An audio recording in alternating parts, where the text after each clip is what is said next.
Polka will never die? Again. Polka will never die. He stammered. I shook him a little. Louder! Polka will never die. He shrieked. We're going to make it, I shouted. Polka will never die.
Hello. We decided. Well, I guess I decided last minute.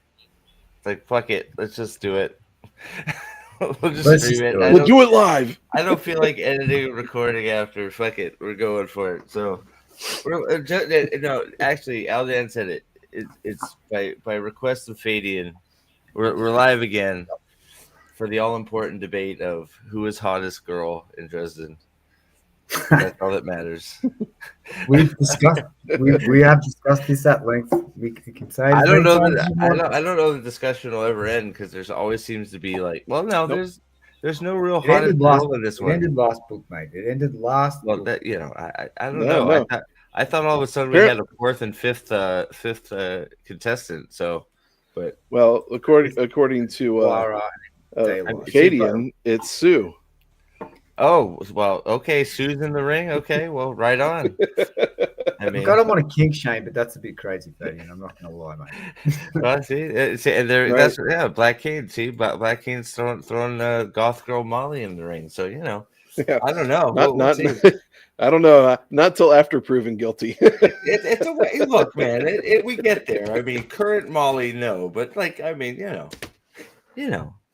later. We don't want to spoil anything quite yet, but I will say, because I mentioned it in our little chat, getting ready for these.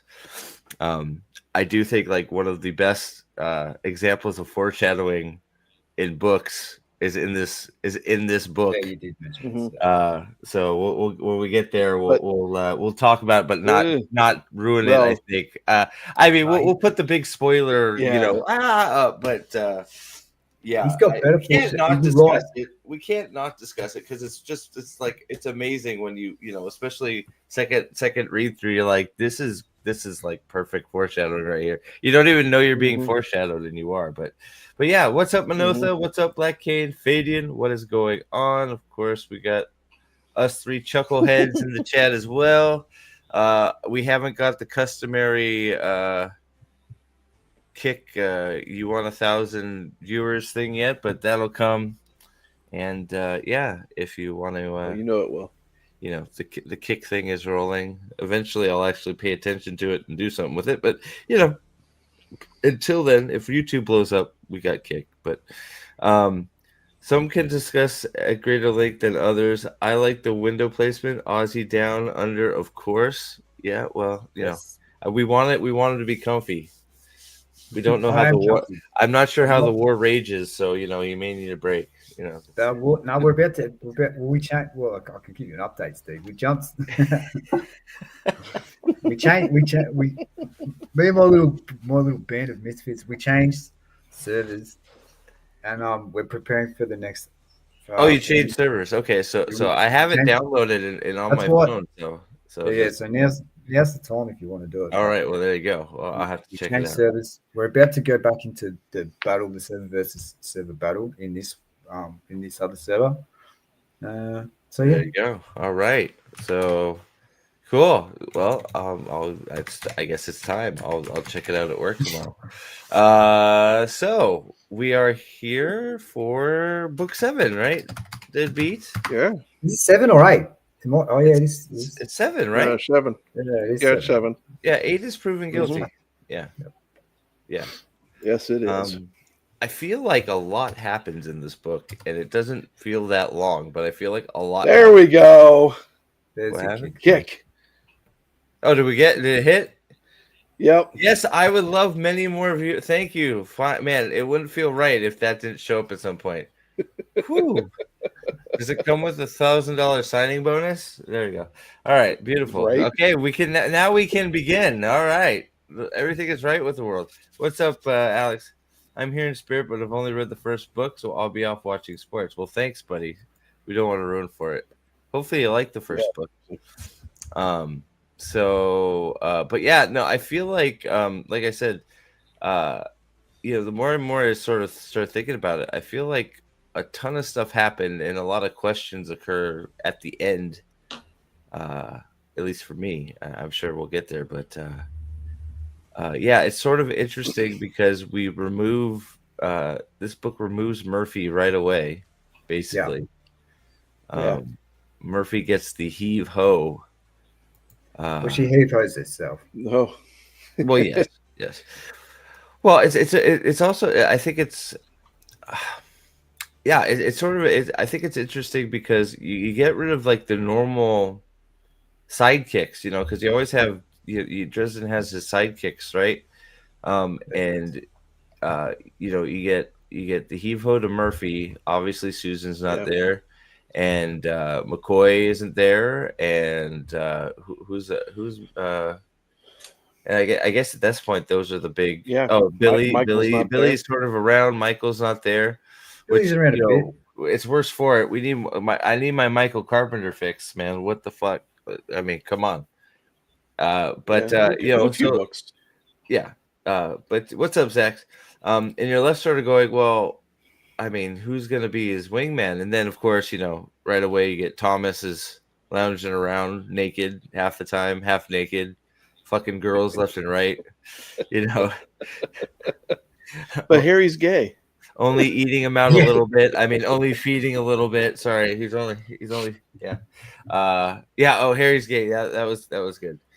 And then eventually Waldo Butters is thrust upon us, which I remember not seeing coming when I read it the first time and being absolutely shocked by the end how much I fucking am pro Waldo Butters. Yeah, it's weird. Waldo Butters is such a good character. So yeah, Harry's what? Well, he's gay. At least Waldo Butters thinks he is for most of the book, actually. So does all Thomas's girlfriends. It's lucky it's not Sanderson because he would have transitioned. Oh, sorry. Damn it, we'll never get that interview with Sanderson now. Too soon. Oh yeah. Wow. We were so close. We were so close before.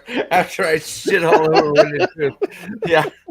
Man. I would love to talk. I would be respectful. I would love to talk to Brandon about it. I know. Well, it's the same thing with some of these crazy people with the TV show, right? It's like, what are you thinking exactly? Yeah, I'll be completely respectful, but I can't understand a lot of it.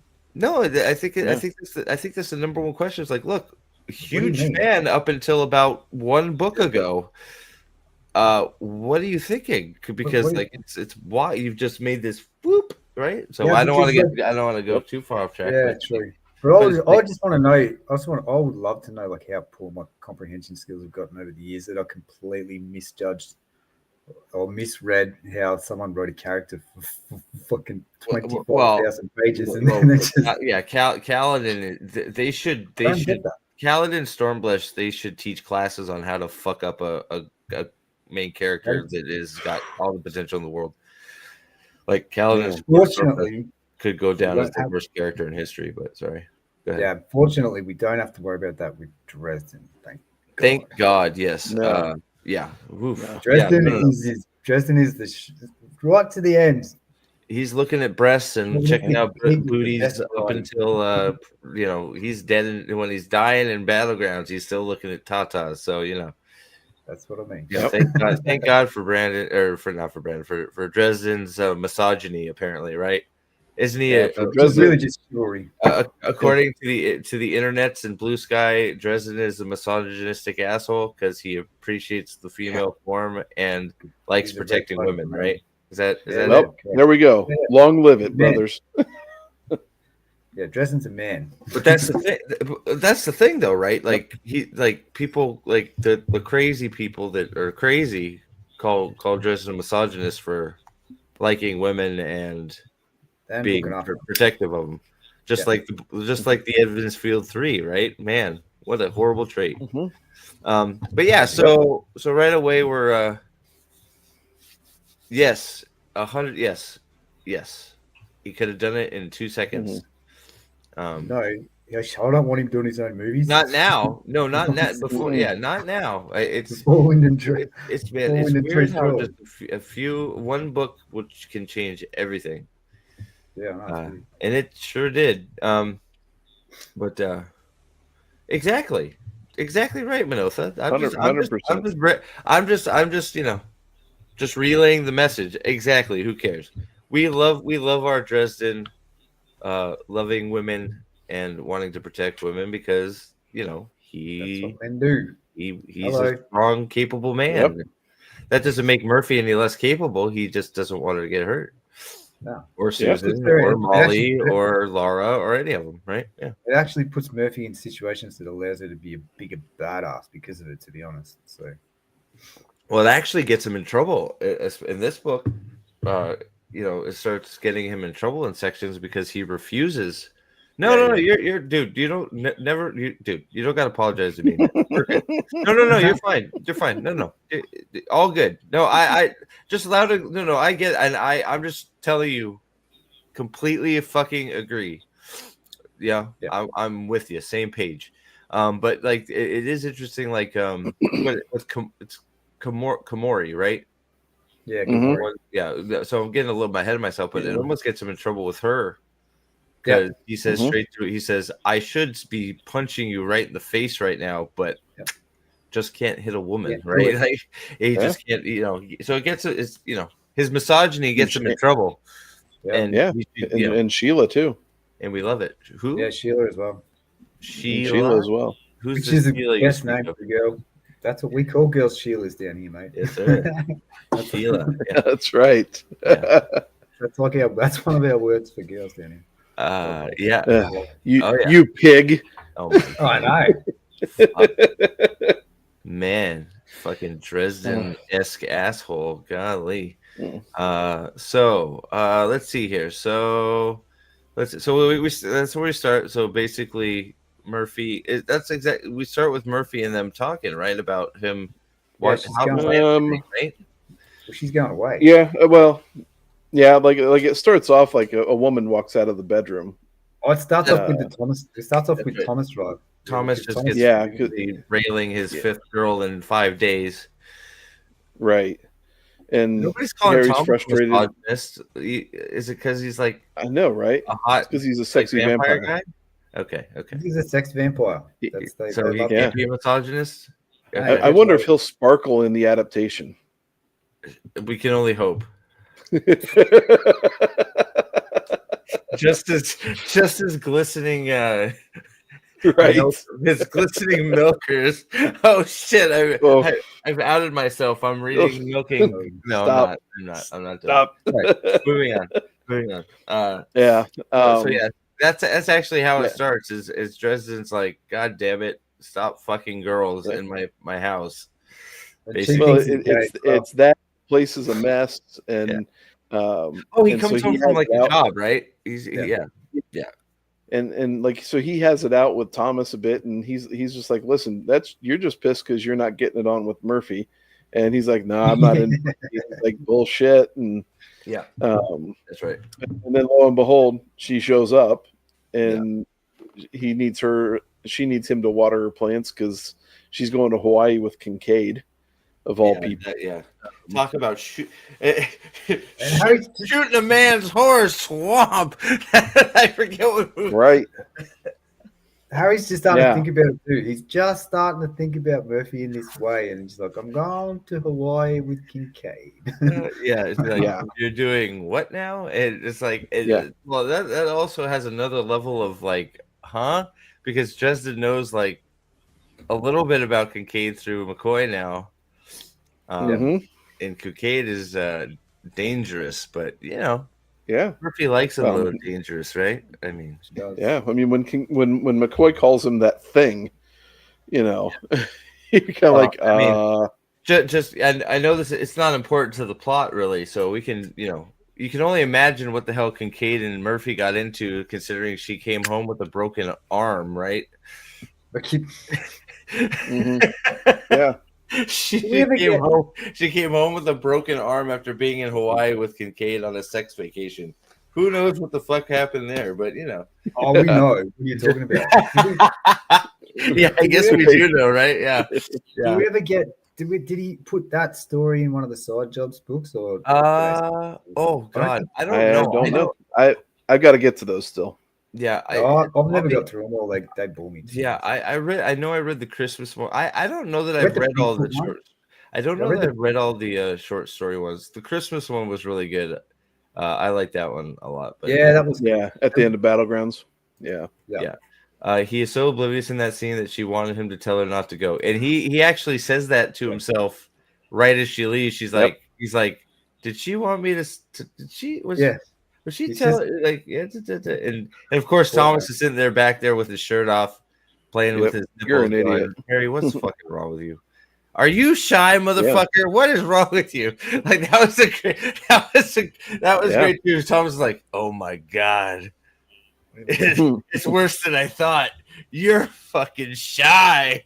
Oh my god! Right? Because that's also like part of the cool part of this book is Thomas and Harry are just like, they sort of like fell into stride of being brothers, but they don't really know each other yet. They're still getting used to, how each other work and who each other is, right? So, but I found that really funny because like it's like, oh, it just reminds you, it's like, well, yeah, they're already acting very brotherly, but they still don't know the ins and outs of each other. And Thomas is just like, man, I just like I go to work and I got girls taking me in the back room and we're like screwing all over the place.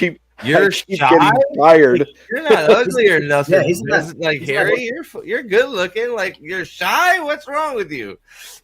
Isn't that their first conversation in this book? It's like about like Thomas, not being able to hold down a job because the girls keep throwing themselves at him. Yeah, well, I think he's like thinking that to himself. He's like trying not to be like he's sort of giving Thomas a break in his own brain, right? Going like, just sort of like filling us in on what's been going on. Going like, Thomas has got a heart. He got cut off. Yada yada yada.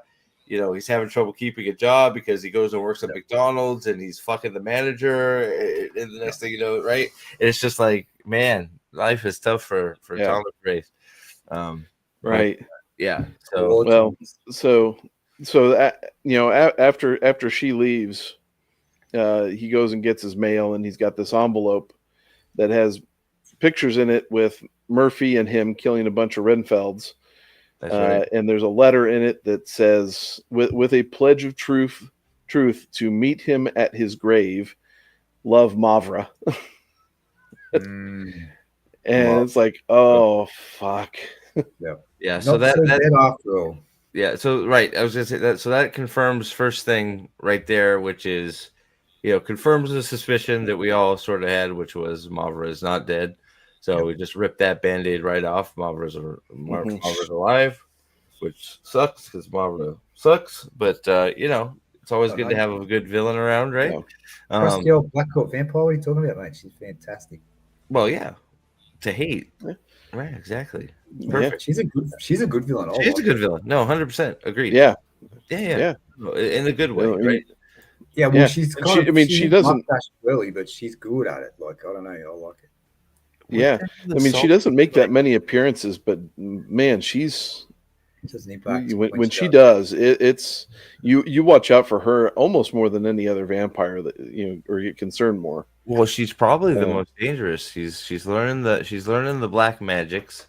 She don't give a fuck, and she's just like she just don't give a fuck, right? She's just mean, right? Yeah. Yeah, she's just a massive mean She's bitch. just a mean bitch, right? Yeah. So the OG mean girl, yeah. mate. yeah, and all right now she's just trying to gather power to become stronger and be meaner. That's like her driving force. So but it works for her. And I don't know what Salty is doing something to a hot chocolate as a owl with bubbles. I have no idea. Oh, they're pictures, I guess. Chinese bubbles. I'm looking at chat. I don't know what the hell is happening. How did you get that thing in the chat, man? What is that? I don't know. It looks like an owl sticking its throwing up into a hot chocolate.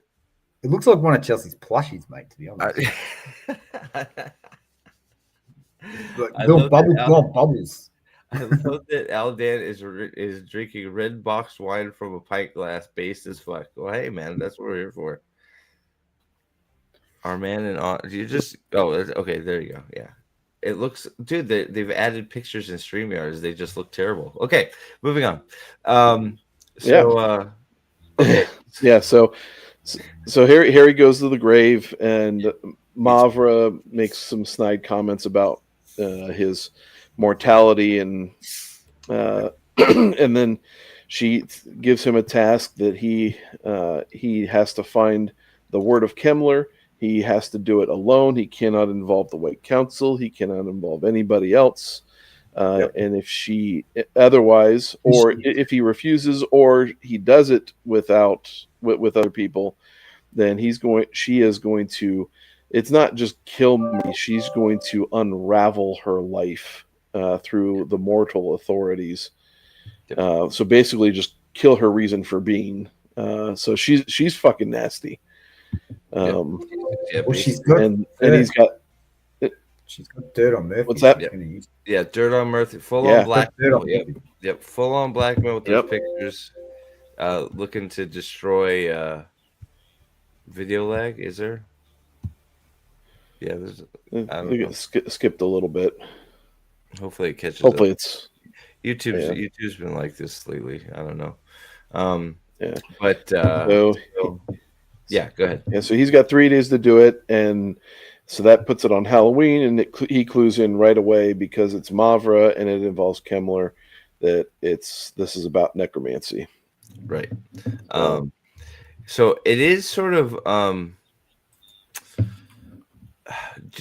so is it just a coinky dink that we have Murphy blackmail and Murphy is all of a sudden out of town? Does that just happen to be a quinky dink, or is Kincaid getting her out of Dodge, or is Kincaid involved? That's a good question. Barbara? I don't think Kincaid works with vampires as well. Yeah, I don't think so either, but it's one of those it's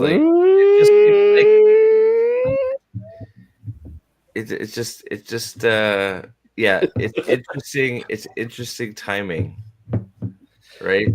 Well, yeah, the answer to that question involves spoilers that we can't get into. I don't remember, which is cool. I don't remember either. So that's it. I do.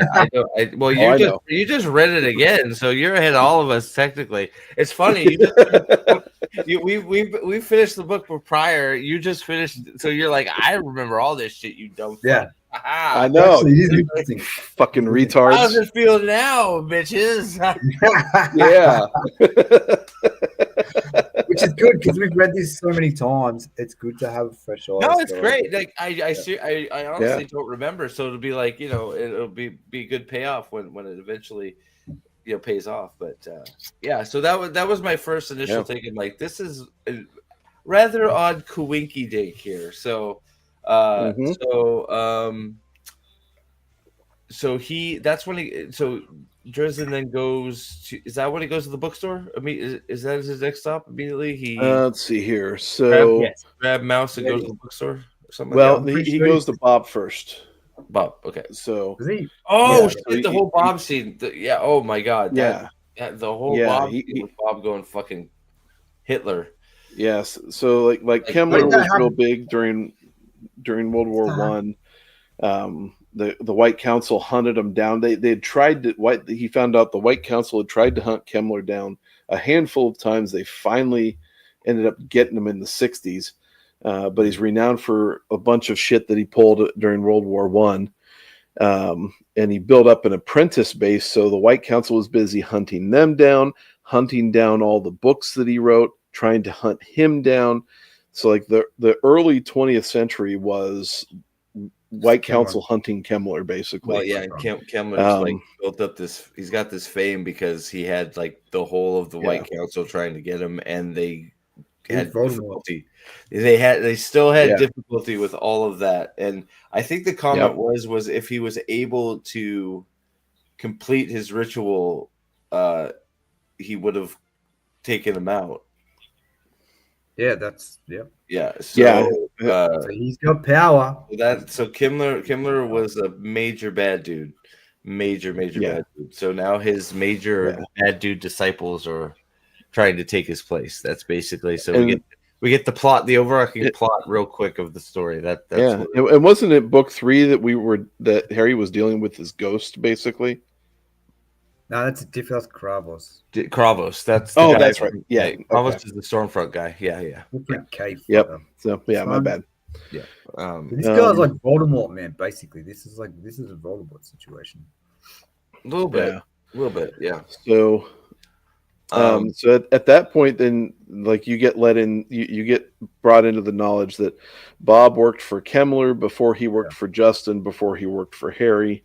Or was owned by them. And that Bob, and then that Bob couldn't remember stuff with Kemmler because Bob had forced himself to forget. Yeah, and then this is when Harry says, actively compartmentalize his subconscious for protection of everyone. And so Harry then commands him to go and get that information up from his subconscious, and that was a bad choice. And then Bob almost killed Harry. Like literally like seconds. Like Harry was like dead. Yeah. That was fucking crazy. So but and so like Bob is telling Harry that there's life, there's death, and truth, and he instructs and he starts beginning to instruct Harry on the start of it, which wouldn't last long. And then and Harry kind of keys into all this stuff and how right Bob is, but at the same time, he could tell it was all wrong. It was true, but it was wrong in its aspect.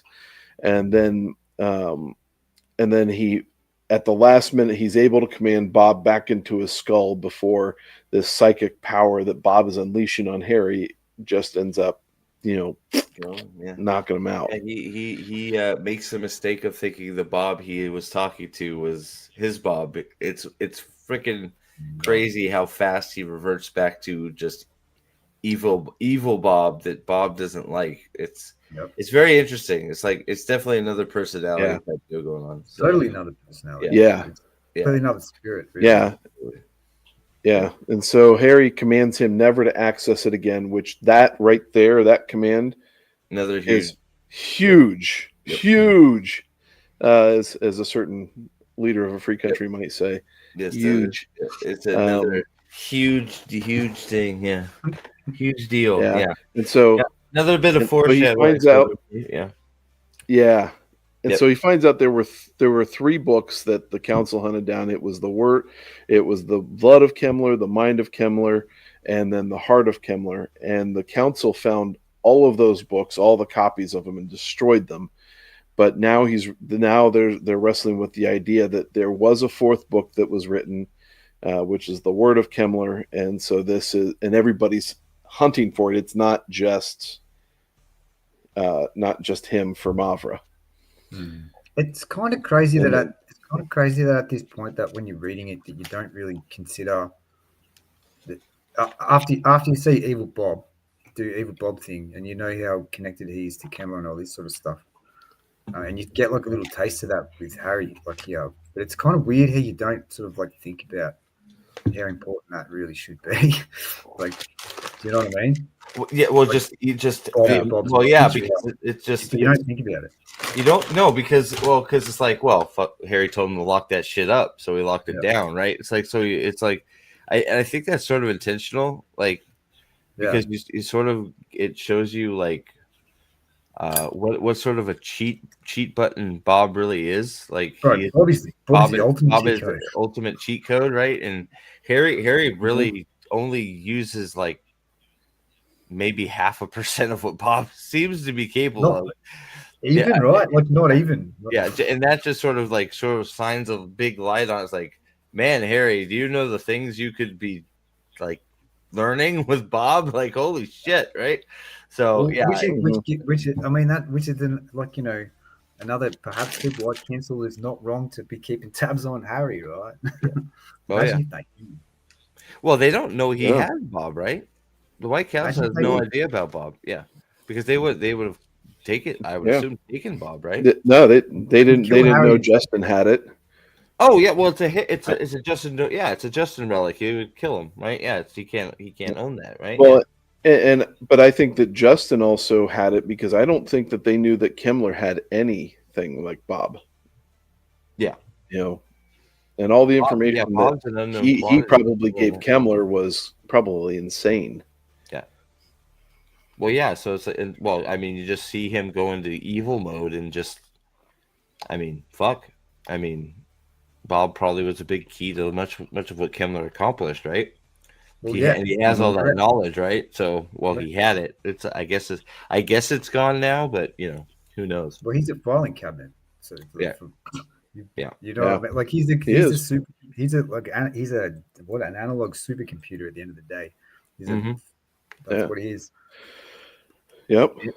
So, so with all that information, now Harry goes to the morgue, and he gets into the morgue. He meets up with Butters, who's busy playing polka music, which was probably not too dissimilar from the adjusted intro that I put in there.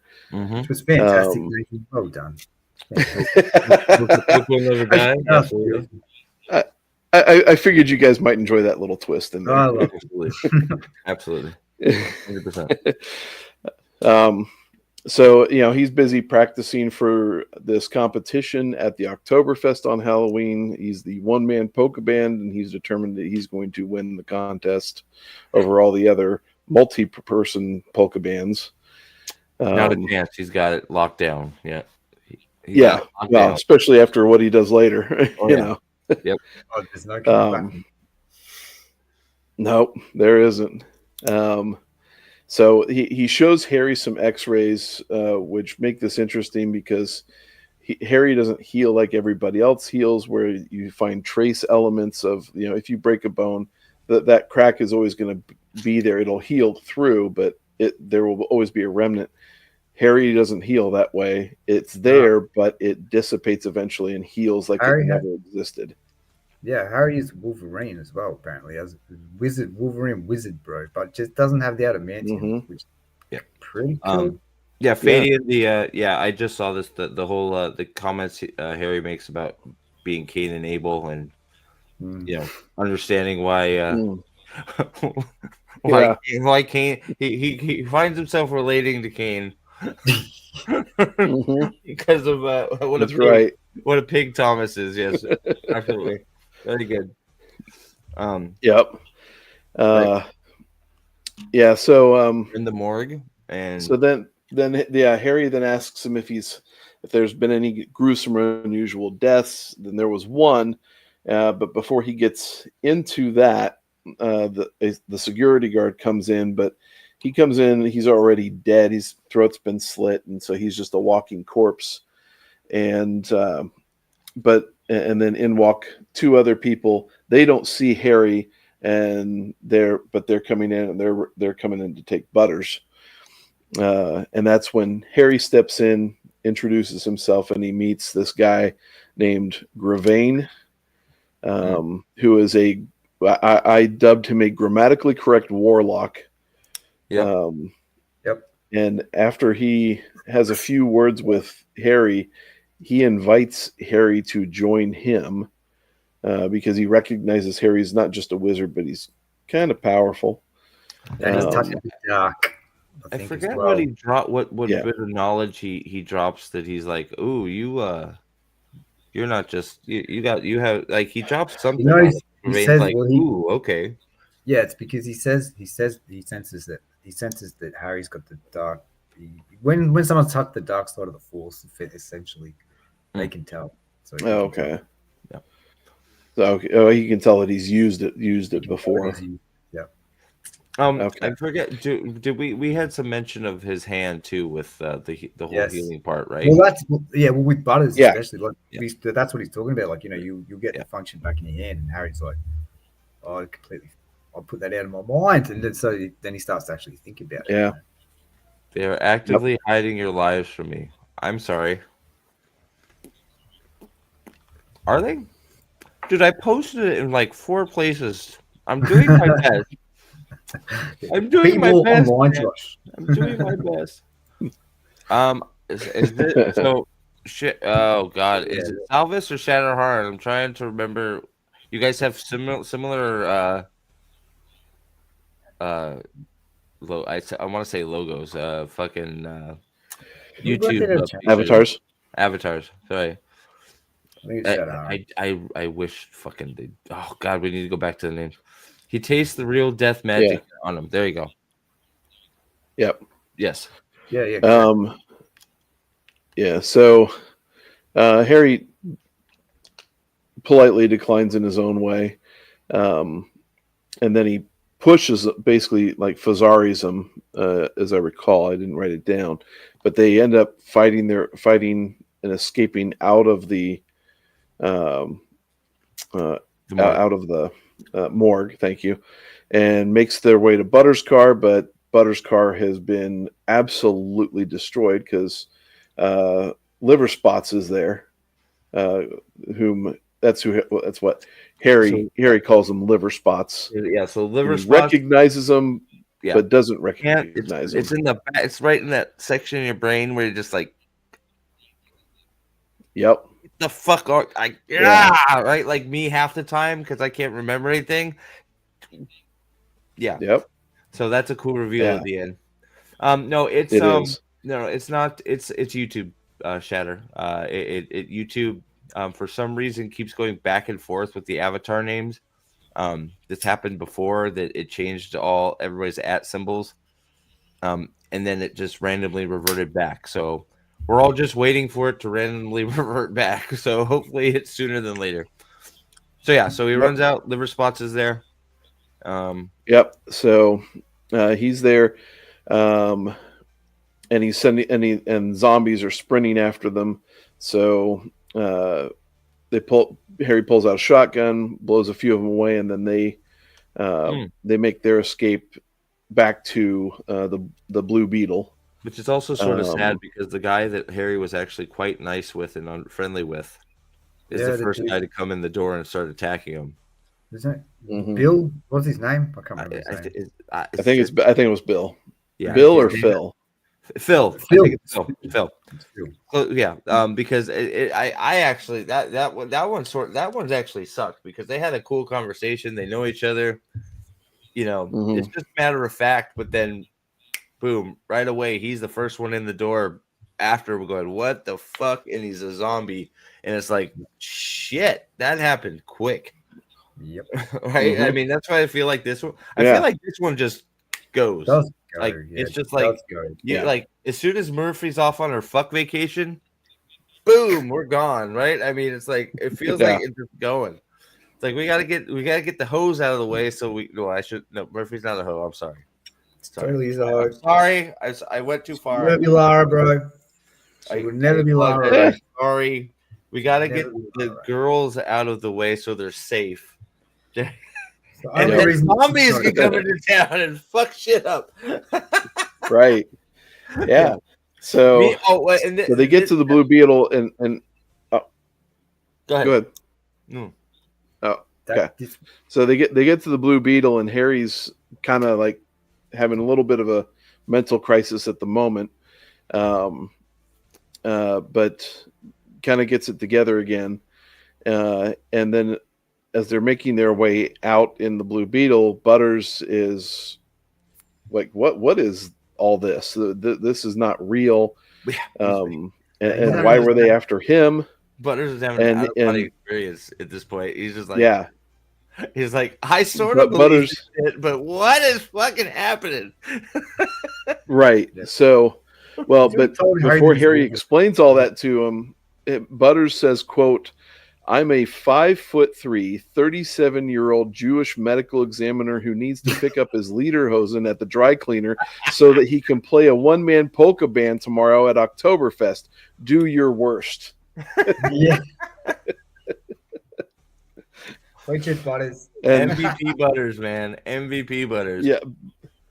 It's like Butters he's a coward, but like these little simple little things kind of start building up in him, and this is where it starts, because it's like, okay, now he's been exposed, and subconsciously now he's like, okay, I need information, so I'm going to step into this. And so Harry tells him about all that's going on, and Butters, I mean, I would argue this is Butters' book. I mean, more than even Harry's. Oh, the world really rationalizes the magical world away. Am I having am I all fucked up, or is it you guys? I think it's Nathan. Yeah. Look, I think was it me? You caught up. Yeah, you caught up. You had a little bit of a. Oh. You just speed bubbled, man. You just went. You speed bubbled. Yeah. It's like, whoa. Wow. Okay. So what was the last thing I said that made sense then? That's all I heard. So. Oh, okay. Well, it's arguable if I ever make sense. So. No, that's fuck that. That's not true. So the last thing I think I said, arguably this is Butters' book even more than Harry's, even though they're all Harry's, but the growth on Butters and this book is freaking crazy. It's not bad. Yeah, sets him off on a good footing for later. When Butters has a growth arc, Butters takes over the book. Let's just put it that way. Die. That is for fucking real. Poker will never die. 100%. Absolutely. We need t-shirts. So we do. I have one that's too small. Oh, I got to get a new one. Yeah. But. Yep. Yeah, I almost ordered one for the stream, but they sent me the wrong size. And I was just like, fuck it, yeah. But sorry, moving on. So Harry fills him in. He's like the rest of the world. The world treats the magical world with a lot of skepticism. It rationalizes it away. He has it, and he has a really good. Like he spells it out really well here too, doesn't he, Nate? Like with the way that he. Yeah, he does. The way that he goes through it, like, he what they do and don't notice, don't want to believe. And then he asks Butters a really good question here too, doesn't he? Like, I can't remember what it was though, but he gets Butters to think about it. What would you do in this situation? Butters is like, well, and everything that Butters tries to kind of counter with, Harry just gradually just deconstructs the myth behind it. And so it kind of opens Butters' eyes, even though he's still kind of clinging on to it's all bullshit. So this is the one you're talking about, the scene where they're basically driving and he's trying to calm him down. He's like, ask me whatever you want. At this point, just ask me, I'll tell you. Cat's out of the bag. Ask me, I'll tell you whatever the fuck you want. Right? Yep. Using it as a tactic to calm Butters down too, and try. And now at this point, it's sort of okay. You sort of need to know what you're up against too. Yeah, it's more than that too. Like, it's also for the reader, I think. It's also from the author to the reader for like, how are you rationalizing in your mind that all these insane things? Because I've set this in an urban setting, right? So this is in the real world, but I'm asking you to believe that these things are possible, just for that may be possible just for an instant, just for a moment, for it to really affect you as an author. So from the author perspective, it's also for the reader. So it's just a great little scene that he did really well, I think. Well, and it's right. Is it right after this that did they end up back at Harry's after this? Is that right or no? Yeah. So, well, Oh, in the process of the discussion, like remember. he finishes Bookshop. off the discussion by talking about necromancy, and Right. it's a capital offense, and that Gravain's also looking for the book, like more than likely. But like the zombies, when you raise them up, you have to control them, and the only way to do that is by a consistent beat. And and Gravain was tapping a book Yeah. at his Well, side. And you also, through all of this too, sorry to interrupt, you also get a very cool insight into also Butters, because what's up, Jack? How you doing, buddy? That is, you're referring to Butters' long He was. noting who he is. Note to self: this is who I am. Yeah. But you also get a little like peek into how Butters thinks, because he's asking intelligent follow-up questions, trying to puzzle together what the hell is going on, right? So I like to think when he finally gets that's sort of like in my own head canon, maybe you guys will agree or not, I feel like where he finally is able to get over some of the hurdles, and we'll get there, that are slowing him down in this book, is because he's finally accumulated enough information to where his head can actually process what's going on, and then he's able to actually decide and act. At least that's because that's Butters. He's a scholar, right? He's an intellectual. Yeah. So yeah, He's an intellectual. Right. Yeah. Once you defeat the fear with the knowledge, it helps you overcome. Well, because I think I asked if we're going back to Harry's here, because Thomas and Harry have I think a very also interesting conversation between the two of them about Butters. They do, because they go. Yeah, that's later though. Okay, I'm getting ahead of myself. Yeah, because so yeah, when they get back to Harry's place, Thomas isn't there. He's busy. So fucking somebody at work. Okay, got it. Probably, yeah. And so he leaves a note for Thomas, gives Butters instructions not to open the door, all this stuff. You got Mouse to protect you, but he's got to go and look for this book that he had noticed that Gravain was tapping at his side. It was some German word with the name the Earl King at the end of it. Yep. So he goes to the bookstore called Bach Ordered Books. That's right. Real quick, yeah. Shatterhorn's comment here, because I think it's a good comment, but I actually agree, but sort of agree to a point. So I always thought that this was growth for Harry. It isn't keeping it from him to protect him like Murphy at first. So there's two ways to think about that. Yes, it is sort of growth, but two, there's something that Waldo is that Murphy isn't. Waldo is a man, Murphy is a woman. And a civilian.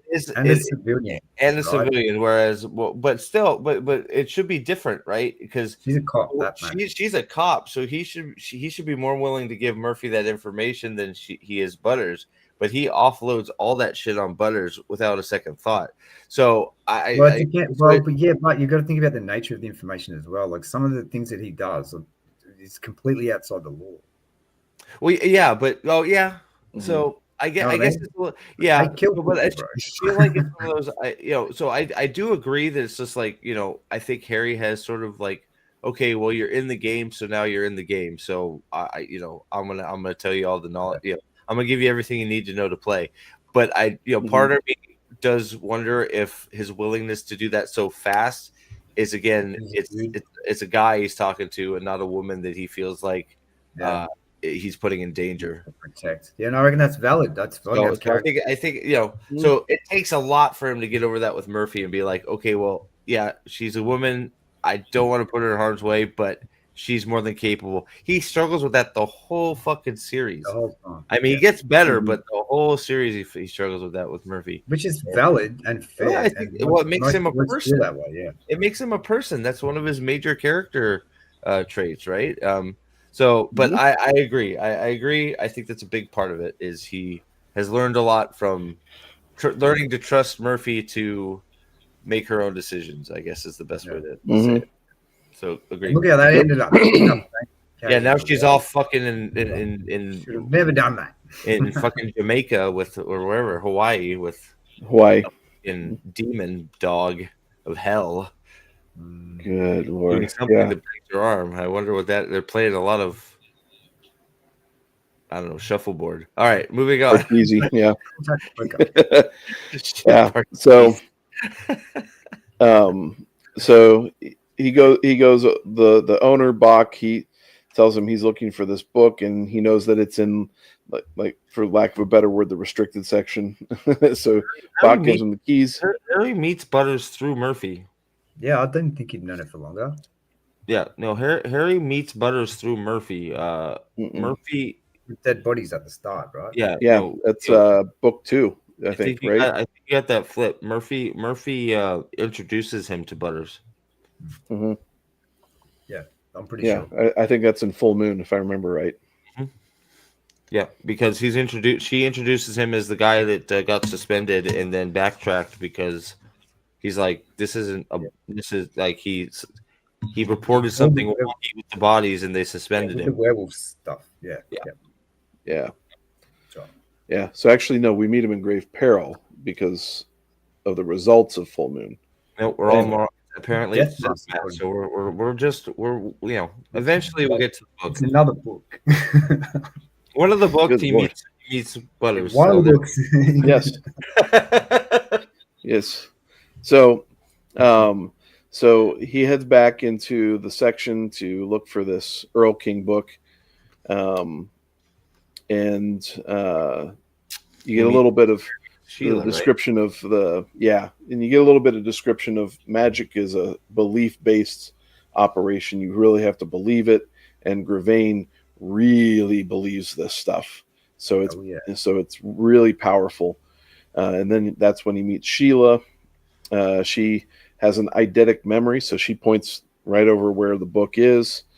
And then so he goes and grabs the book, has a very brief discussion with her, but then goes and confirms that that Gravane had purchased the other of the 2 books that were on the shelf earlier that day. And then he turns to go and leave. It is in Death Mask. It is in Death Mask. He's right. It's with the virus. Yeah. Right. Yeah. Yep. That's right. The plague. Yep. Okay. And so when he turns to leave, he sees 2 figures standing outside, and that's when we meet Kamori and Cowl. Great. And Love this. Yeah, and they tell him he needs to destroy the book. Get handed over at first. At first, it's like handed over. Did we just skim right over Sheila and her perky breasts and curves, or no? No, Harry gets I think that's a given. Oh, okay. Sorry. Okay, moving along. Sorry. Yeah, I mean it was basically it was kind of just a cursory introduction to the character. I guess the more and more she's around, the more and more he starts noticing. You're right. Sorry. Yeah. So he finds out they don't like Kemmler. They're wanting to destroy the book. And then Cowl says that basically if Harry just needs to step aside and just jump on their side of things because the White Council doesn't have the power it used to, that it's corrupt and it's about to fall. So there's one of our first little inklings that things are not all as we are led that they should be.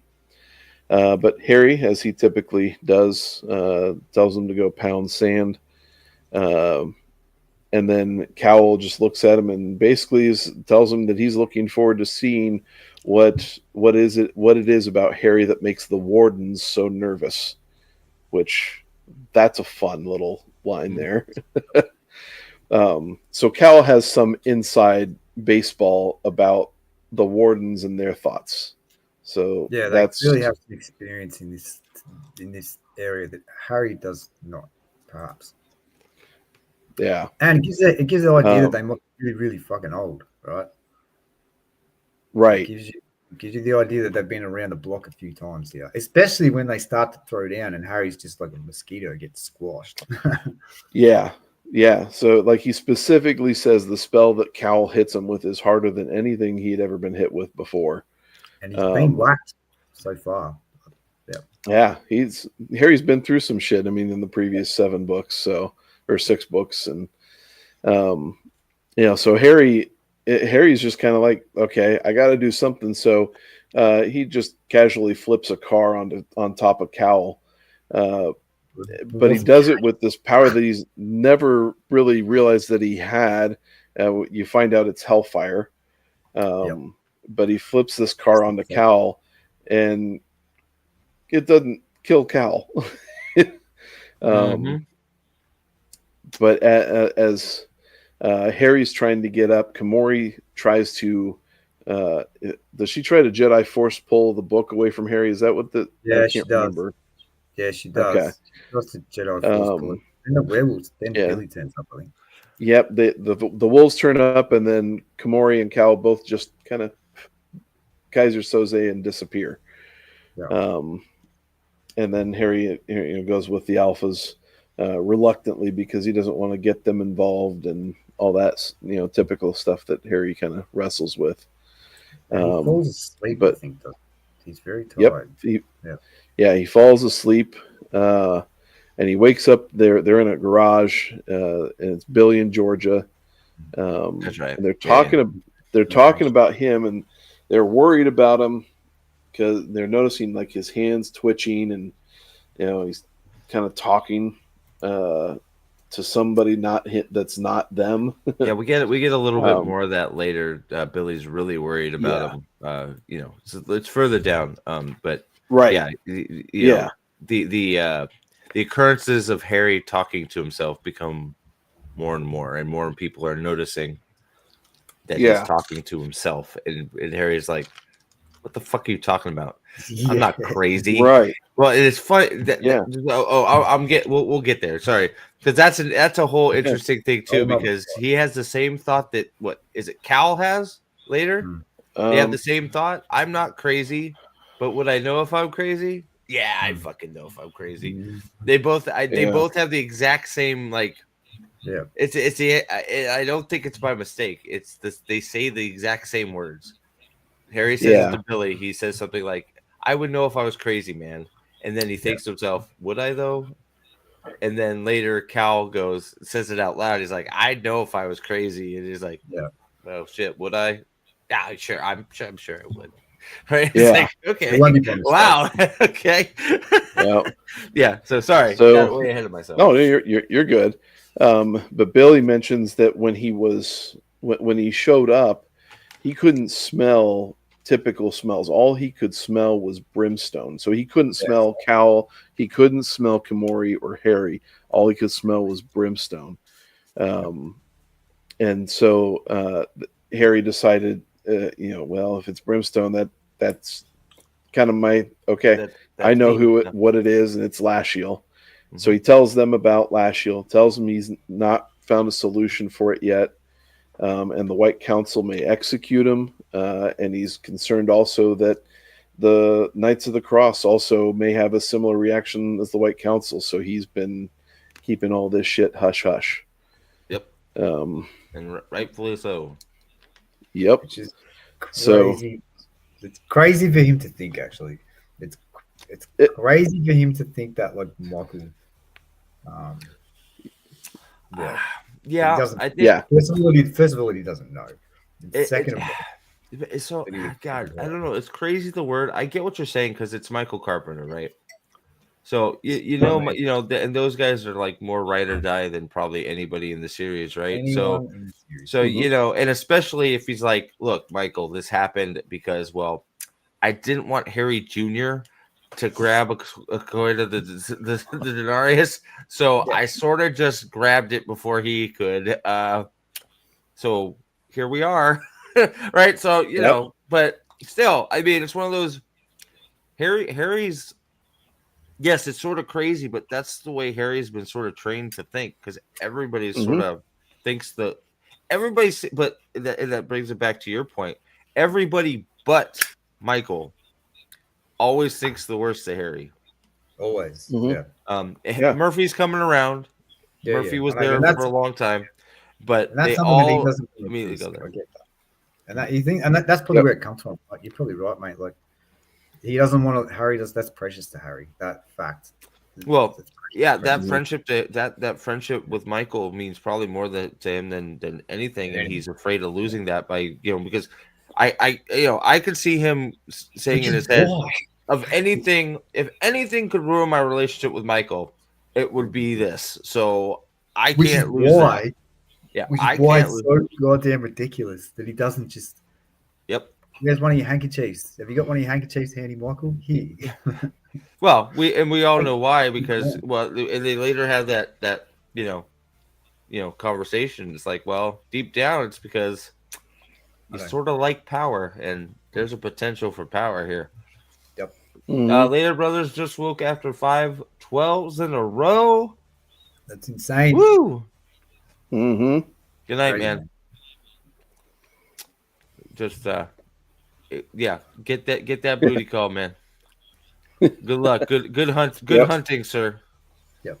Good bull hunting. Oh, I think the hunt's over. It's just a matter of Well, skin in the game. yeah, have yourself a nice Kincaid and Murphy. Just no broken arms. Yep. Have fun in Hawaii. There you go. So, so they take the car back and they go to get the Beetle. And when they get there, it's just been smashed all over with a baseball bat. So Harry's kind of pissed about that. And Georgia hands him the keys to her car, which proceeds to tell him the remainder of the time that he has it, that the door's ajar and all that stuff. The door is ajar. The door is ajar. He also is aloof enough, maybe is the word, to think that it could be unrelated. That somebody just broke his window randomly. Doesn't he say that? Oh, no. The car has to go to Mike. Well, yeah, but repaired. they couldn't figure out who beat the car or for what reason. Well, And he didn't know who, but the Louisville Slugger was there. That's right. So That's right. The bat was left. Gotcha. So it was. I know a little bit about that schedule because sometimes I have to work 2 12s in a row. It's tough. It can be tough, especially when you have to do a shift that's 12 hours. You end at 10:30 at night, and you got to be back at 5 in the morning. Oof, that is a tough one. So I can relate. Yeah. Dude, what are you still doing here, brah? Get going. He's shy. Are you? No, you're not shy, are you? Oh no. I guess we could Get out of here, Harry. We can get you revved up on the way to the maybe we're listening in the car. All right, there you go. Oh, I don't know. If he's getting Shy revved guy. up by listening to us, he's got problems. Oof, yeah, that's true. Yeah, well, I reiterate, what are you doing here? Yeah. The Turn us off. The booty be calling. Come on, bro. We'll be here tomorrow. It'll be fine. Oh. All right. So he goes to talk to Mortimer to get more information, since we're talking about the dead, and Mortimer's not wanting anything to do with them, but he tells him that the ghosts have been very touchy because of all the necromantic activity. That Kemmler and Kemmler's followers make ghosts nervous, and so he's reticent to help locate all the different spots of activity. But hearing that Harry is doing this to try and protect Murphy, he decides to help because he knows, present tense, her father, which I thought was very interesting. Great, yeah. Another tidbit of information. Yep. Yep. Again, protecting Murphy, and Murphy's not even there. Yeah. Yeah. Yep. Keep it up, brother. Right. He's giving us a blow by blow. Hopefully that stops while everything. When you get there, you can stop. We don't know. We don't need to know the blow by blow from there. Yeah. We know how that works. Siri, give them play by play. No, we're good, bro. We're good. We know you're gonna be doing just fine. All right. Yep. So And we're happy So, for you. Dude. I'm happy for you. All right, moving on. yeah. So- So Mortimer lets the spirits pay know. Mortimer a big compliment too. Like Carrie does. I feel like just calling him the real deal. Like because then for a while there he was pretty much considered a fake, right? Oh, fake! Come Yeah. on, man. Charlatan. We're not at Morning Glory right now. Okay, we're not at the milking farm. Apparently, Fadian's there too. Mm. Um, He's in the back seat.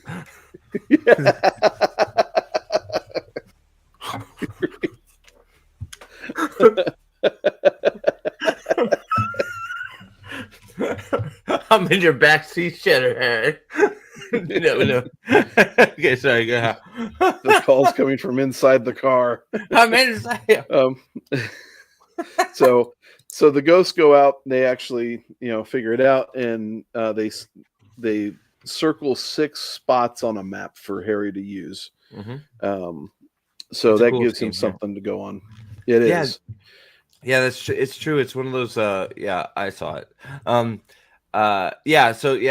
Morty just drops the Karen Murphy. Why didn't you just say that shit? Right? It's just like, well, how am I supposed to know you know his dad? Like, I don't like. Her dad's dead. Like, what the fuck? Yeah. So that comes back around in a later book, doesn't it? I'm pretty sure. Yeah. Yes. Yeah, absolutely. Yes, it does. Yep. Mm-hmm. Ghost story.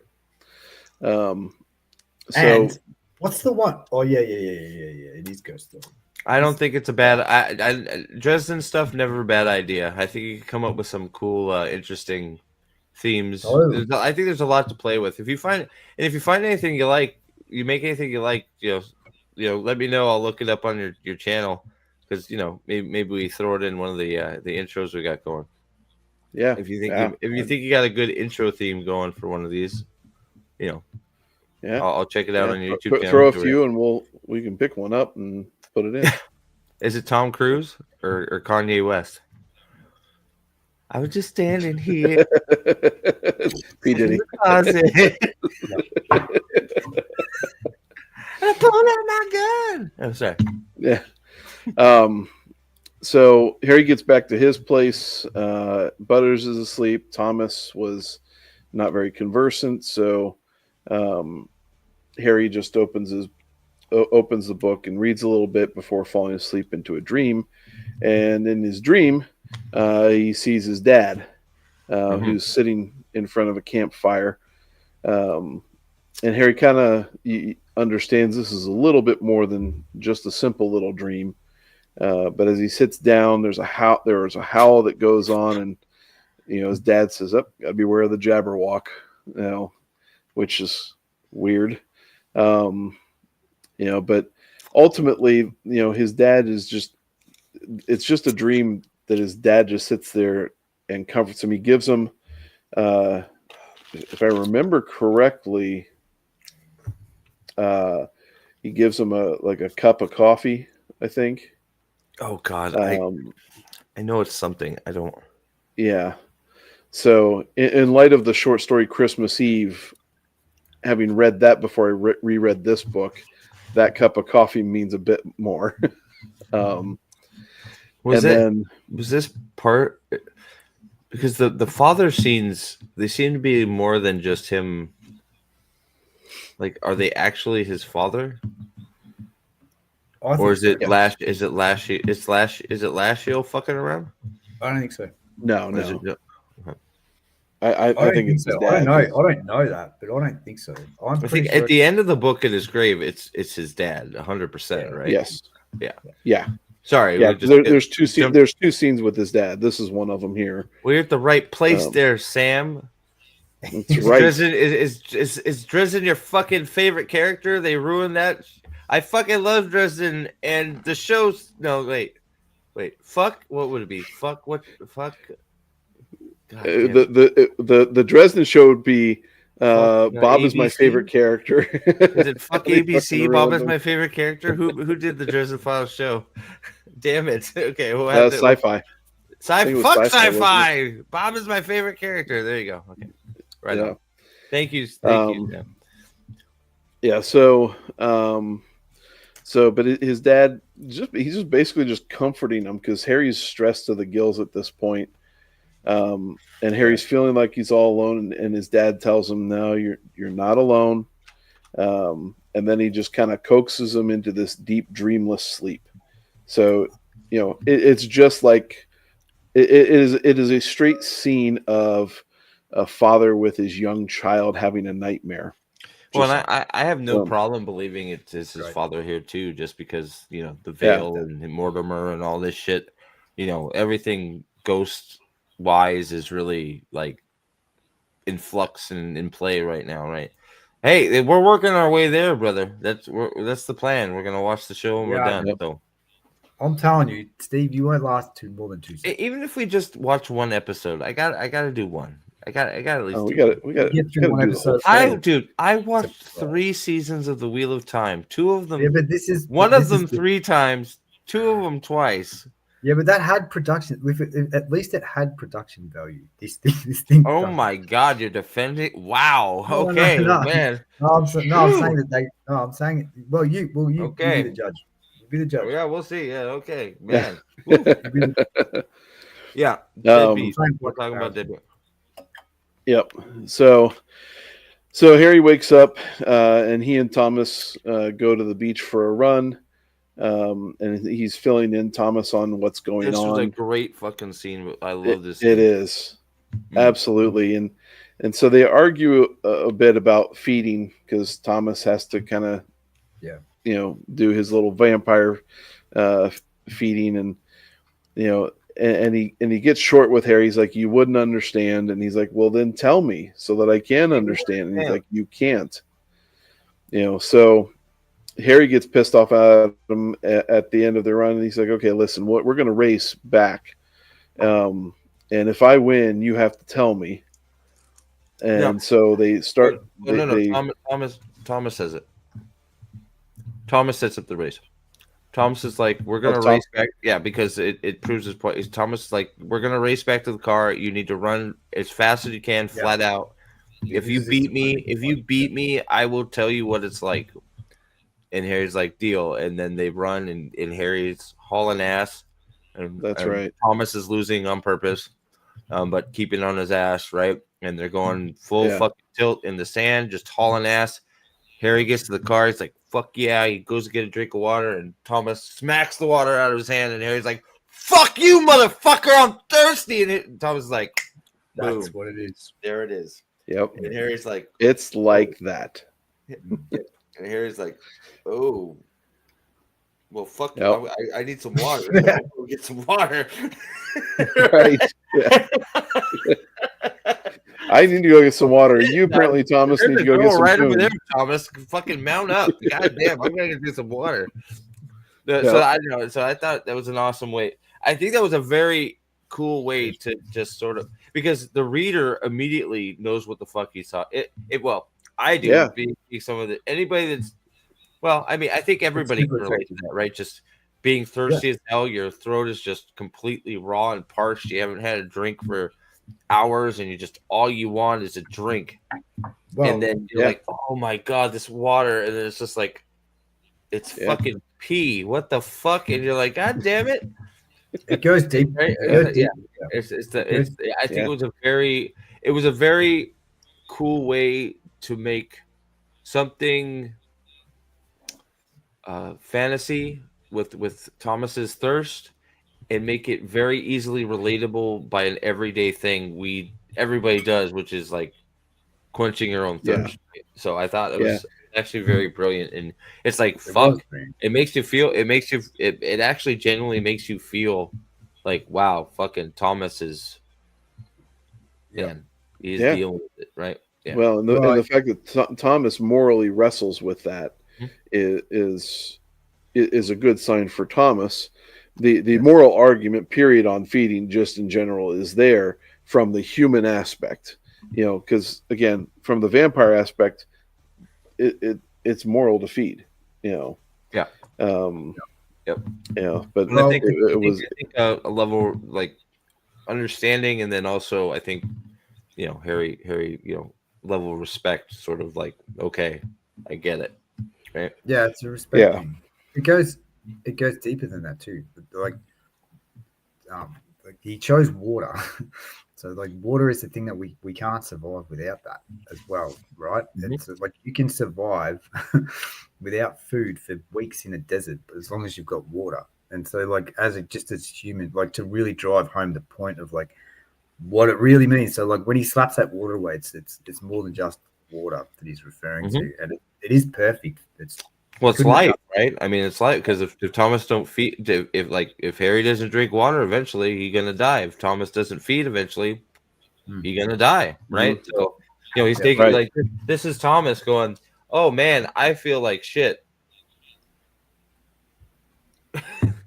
Okay, Yeah. I took like a But- little tiny sip of water, and- right? That's what Thomas is doing. The other thing too that it kind of shines an even bigger light on is exactly what he did for his sister in the last book by getting her freed from the potential curse by making sure that she had somebody to love first before Yes. committing. For a second, I thought you were talking about Laura. I was like, huh? But I got you. Oh no, Inari. Yeah. You have to give him this once, like foreshadowing Lara not following through. You can give him once. Well, I mean, how can you not think of Laura?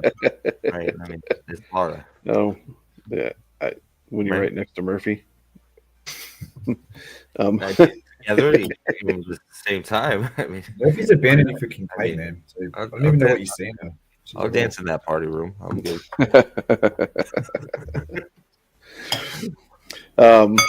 So Harry starts investigating the spots on the map. Goes through one didn't pan out for anything, but he ends up going to the next one, which happens to be at the Fields Museum. And Harry uses his talent to be able to listen into some conversations happening across the floor. Finds out that somebody killed Dr. Bartlesby, who was this visiting professor. Then Harry ends up sneaking his way back to the crime scene, which he notices this is definitely a hot spot for some necromantic activity.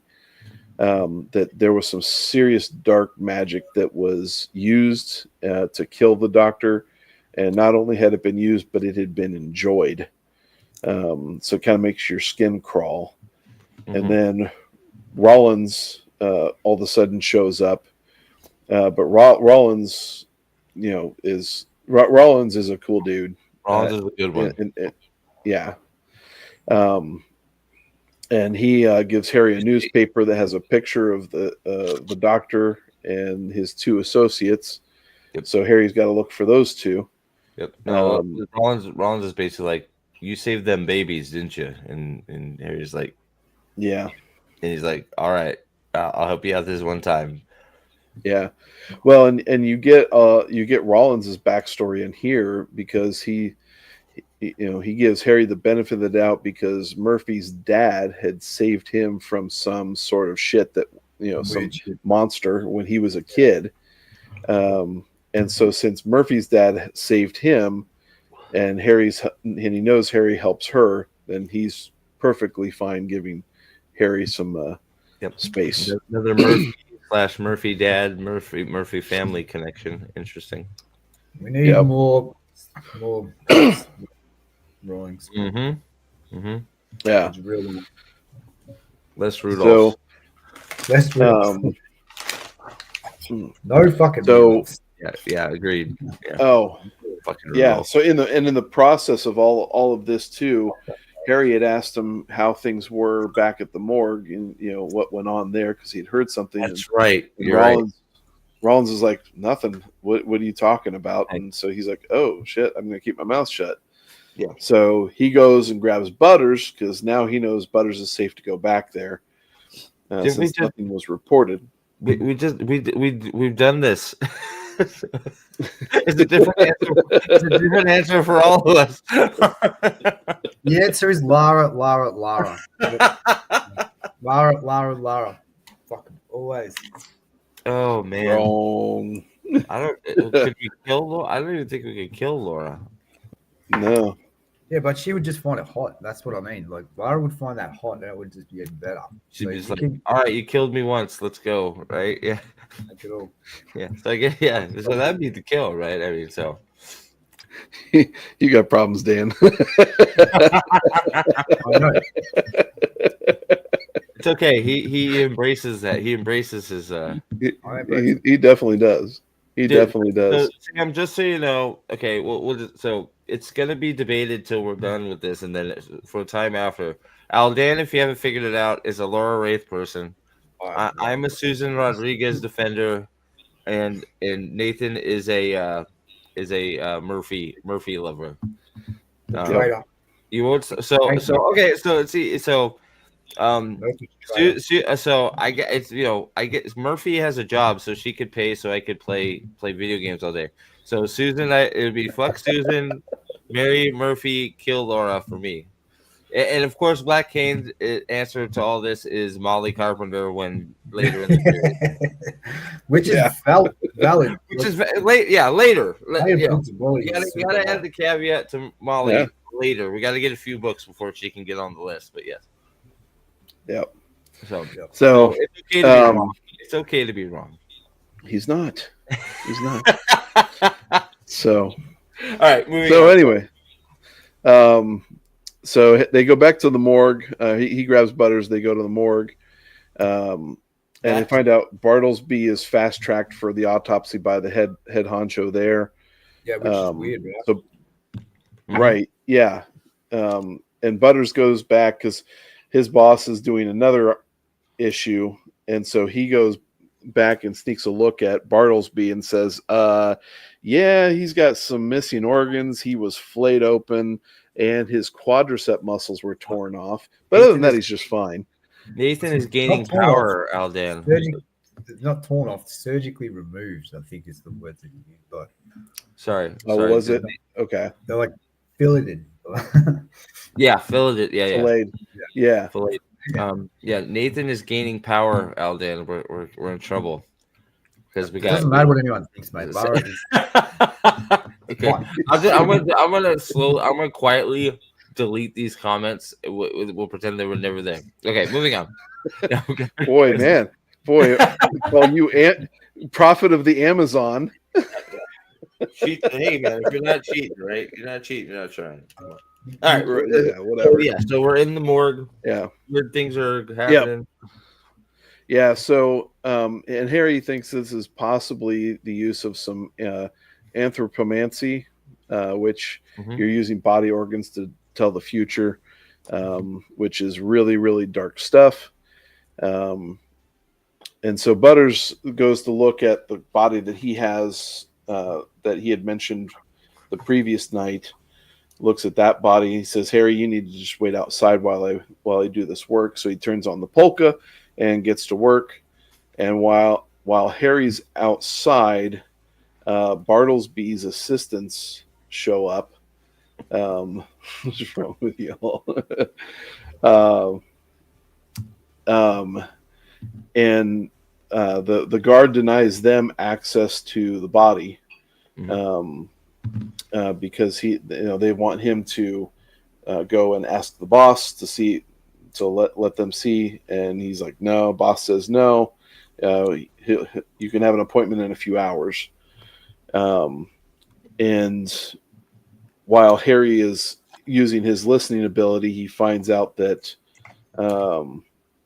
they were Bartlesby. They were the ones that killed Bartlesby, and one of them is a ghoul, which gets Harry all sorts of concerned. So he goes back to go and talk to Butters in his examination room, and finds out that the dead body is Boney Tony, who works for Marconi. Yep. Yeah, Marconi. I always say Marconi, but yeah. Hang on, just put your hands up, boys.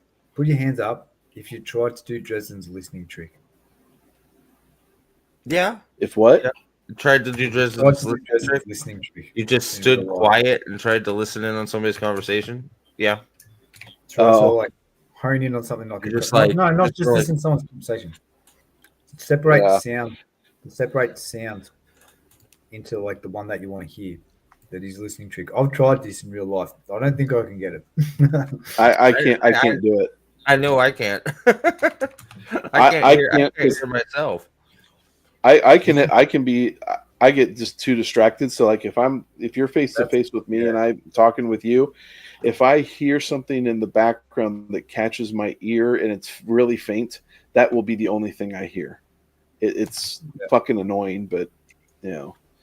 This is one of the things I would ask Jim. When we get an interview with Jim, the first thing I'm going to ask him is, I want you to demonstrate the listening trick for me, because you write it in a way that you must be able to do this, and I can't do it. It's like, it's something you do, Jim, isn't it? You know how to do this. Teach me. Yes. Are you a wizard, Jim? Are you in the Yellow Pages, Jim, under Wizard Detective?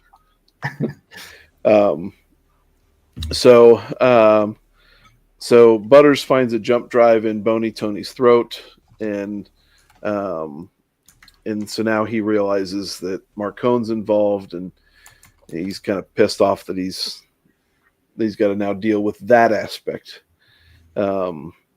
So they sneak out the back of the morgue and head over to the Alphas. And Butters and Georgia go back to the computer where Harry's not allowed to go to see what they can find on the jump drive. And Harry goes to make some phone calls.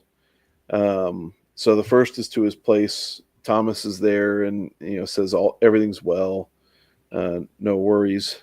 The second, he's checking his messages, and one message was from Murphy, and she's made it to Hawaii, but she's also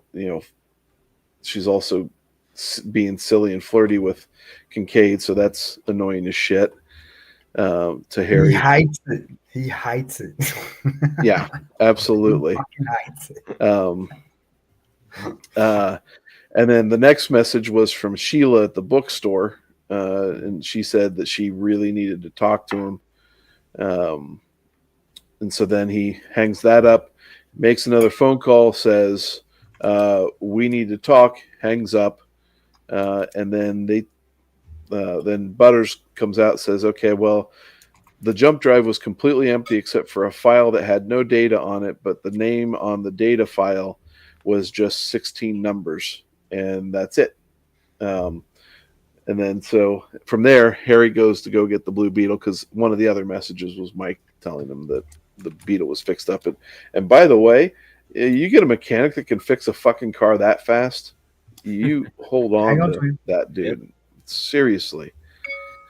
So Harry goes to the bookstore, and this is where Bach tells him that he can't have him hanging around because Harry just drags destruction with him. And he's got to be able to protect the store, and he's got a family too. And so Harry's like, listen, I understand. I just need to go back here really quick, and then I'll be out of your hair. And so he goes back. Bach gave him a kind of a quizzical look. But Sheila's back there, and she said, hey, we were closing up, and, that the door was closed, and all of a sudden I heard it open and close, but nobody was in here. But I know that someone was in here, and am I crazy? And Harry's like, no, you're not crazy. And then so, he kind of, that's the easiest poll ever. Good grief. Gotta happen. Yeah. Again. gotta have a recorded record every stream. It's gotta happen. Yeah. See if somebody drops. It's gonna be one of those things. Eventually, Susan is probably gonna drop off because everybody forgets about her. Don't forget about her. She's a traitor as well. She's a traitor. Murphy's a traitor. They're both traitors. I could never. Why is she a traitor, man? She never succumbed. She never succumbed, man. She actually is the instrument that gives Dresden his greatest victory. By the way, just so you know, she's a traitor. We'll talk about it when it happens. He extinctions a whole race because of Susan. Just saying. Because she's a traitor. No, yeah. crazy. She is the source of Harry turning into a genocidal maniac. Yeah. She also provides Harry his greatest treasure on Earth. So, yeah. Yeah, correct. Yes, she does. Just saying. Let's not spoil. After betraying everybody in the world, is that what you're saying? Yeah, okay, gotcha. We'll Or a racist white cord vampire, though. That's fine.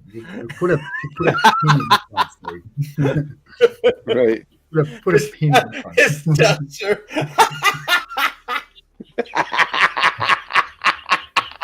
Exactly right. His duster. 100%. That stupid church mouse bitch. She goes in the trader for stealing the duster as well, correct?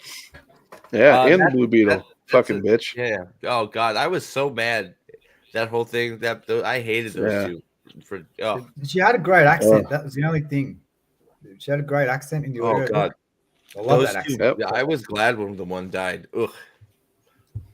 Oh, that sounds bad to me saying, but like them just fucking around with him, and then him saving him, then her going, "Oh fuck you, I'm gonna take your shit." It's like, bitch. Oh, sorry. Yeah. Okay, moving on. Sorry. Yep. So, Harry goes back out to the front of the store, and there's Alicia and the Ghoul are grilling Bach for who bought the book, and Bach isn't letting them know who it is. Bach is so a Harry motherfucker, by the way. Good he man. is.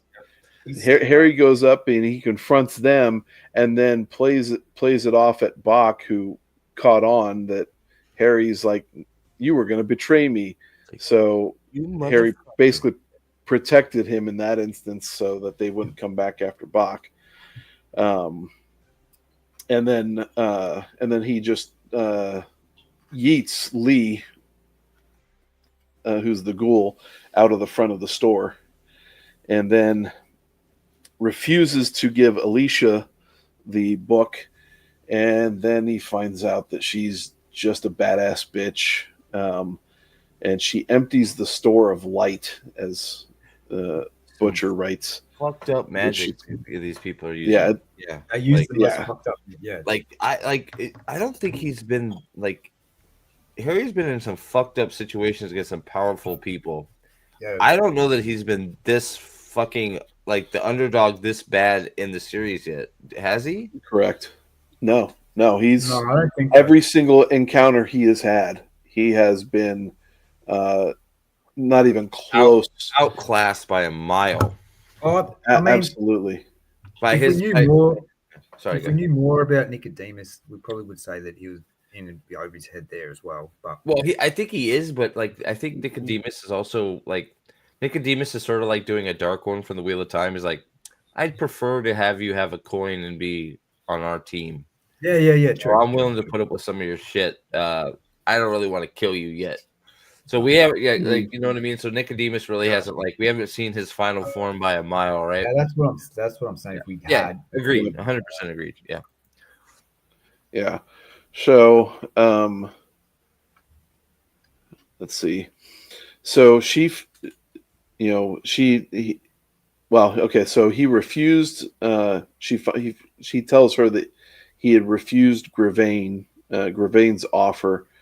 So she offers him the gratitude of Cabio Corpus, which is her name. So she is now forevermore known as Corpse Taker. And she is willing to grant him autonomy if he would give her the book, and starts to enter a soul gaze with her, but he dips out of that super fast. Steve is so right. Heaps of shit happens in this book, man. Yeah.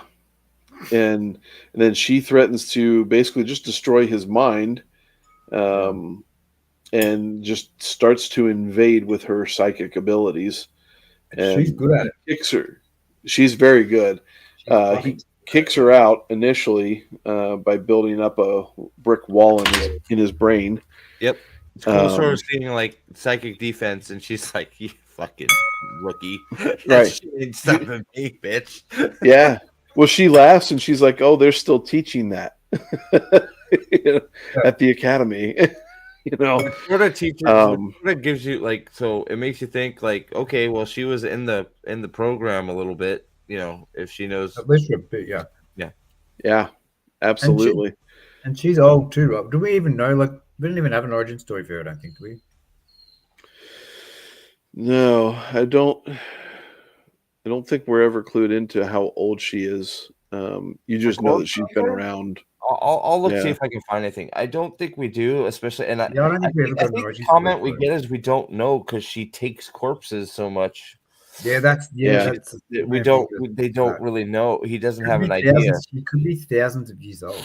I think that's the comment Yeah. he even makes is Yeah. she could be like he has no idea because like she's walking around in a 14-year-old dimpled bot like with a dimple. Hey, I'm like fucking 14, but really, pow, motherfucker, right? Yeah. Yeah, Yeah. Just fucked up. Yep. It's fucked up shit. Yeah, Yeah. So she keeps on going after him, and he basically drops himself into this defensive hellfire thing, and you and then eventually he's able to escape the building, but he doesn't really escape them for very long. They're chasing right after him, and as he's running away, he's defending himself from her because she never stops going at him. I mean, she is relentless. I mean, this is Harry's just like fucking, just absolutely getting destroyed mentally. He's got no defense against us.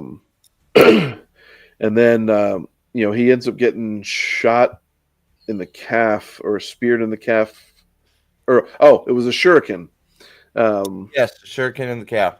Yes, it definitely was a shuriken because the hospital's like, sure, accident. Right. Yeah. So he's able to still fend her off, or he's fighting off this assault on her mind at the same time he's trying to fend off Lee. And they ended up getting the numbers that are in his pocket. They end up getting the book. And then at that point, she's like, okay, Lee, you can kill him, which, the ghoul is all sorts of giddy with that notion. But she still has her mental connection with him. And so he takes advantage of that and then causes her pain by, he ended up causing himself pain. I can't remember what exactly he did. But it transferred over in that mental connection and forced her to make a disconnection. And then he fights free of Lee, and then Guard shows up. And basically she just kind of steps out, and the ghoul wants nothing to do with her. Nothing to do with her. Nothing. That says like a ton about Guard. She steps out, she just points like it's her sword, right? Gets out, points her sword at it. And he's like, okay, we're good. Yeah. Gone. It's like, what? Okay. Yep. Yeah. There's So I always- mean, there's he's always like, little yeah. There's all these little moments in these books, right, where like you like this, right, where like you're left sort of thinking, man, Harry should really stop being a smartass to everyone that he meets, because like then that person meets someone else later down the track, and it's like some big badass that's like scared shitless of them, and Harry's been trash talking them for 3 books, and he's like, yeah, right. Are you talking about corpse taker is 100%? Cappy Corpus is 100% one of Kemmler's disciples. Yeah, she was, but she's Is more. that what you're talking about, Sam? Is that who you're referring to? Yeah, that's 100% is. Yeah. So we know she's at least that old. Yeah. But she's older than that. Yeah. Yeah. Which is old. Like a century or 2 old is the estimate. So, Well, at least Graham says just at least 200. Yep. Let's see. So at this point, he has to step into the car, and there's gentleman Johnny Marcone, and they basically this is just them kind of syncing up their knowledge base of what's going on, and because Harry's basically saying, "Oh, well, Boney Tony's dead," and Marcone's kind of pissed off about that because he does not allow his people to be hunted unwarranted. So he tells He Harry, doesn't allow them to be hurt. He doesn't allow them to be hurt at all. He takes his people very seriously, Mark. It's why he's so successful. He takes his people very seriously. I think he actually gives him he has the shuriken now. Yeah, he takes the shuriken. You're right. Yeah, no, he 100% does. He fell down. Yeah, Hassan threw it at him too, right? It wasn't. It zapped him in the neck. Oh, sorry. Yeah. Kemmler was World War I, World War II. They finally offed him in the 60s, if I recall. Yeah, he was active in World War II, but he was like really big in one, right? Is that what it was? Yeah, or yeah. was he huge in both? I don't know. It was one. Both wars. He was in both wars, so yeah. Yeah, he was not someone to be messed with or taken lightly. Imagine all the reanimated corpses from World War One. World War II. Yeah. What about? Yeah. It's a crazy little thing that he just chucks in there. But then you think about the fact that there was like 10 million people killed in the trenches. But like Kemmler would have been having a lot of fun, put it that way. Mm-hmm. Yep. So he Marcone tells him that there was a gunfight earlier. And the EMTs showed up, and they pronounced one guy dead, but apparently he came back to life.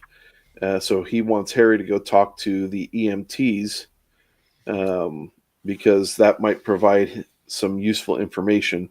And so he drops Harry off at the ER because Harry's been conveniently hurt in the calf and needs it taken care of.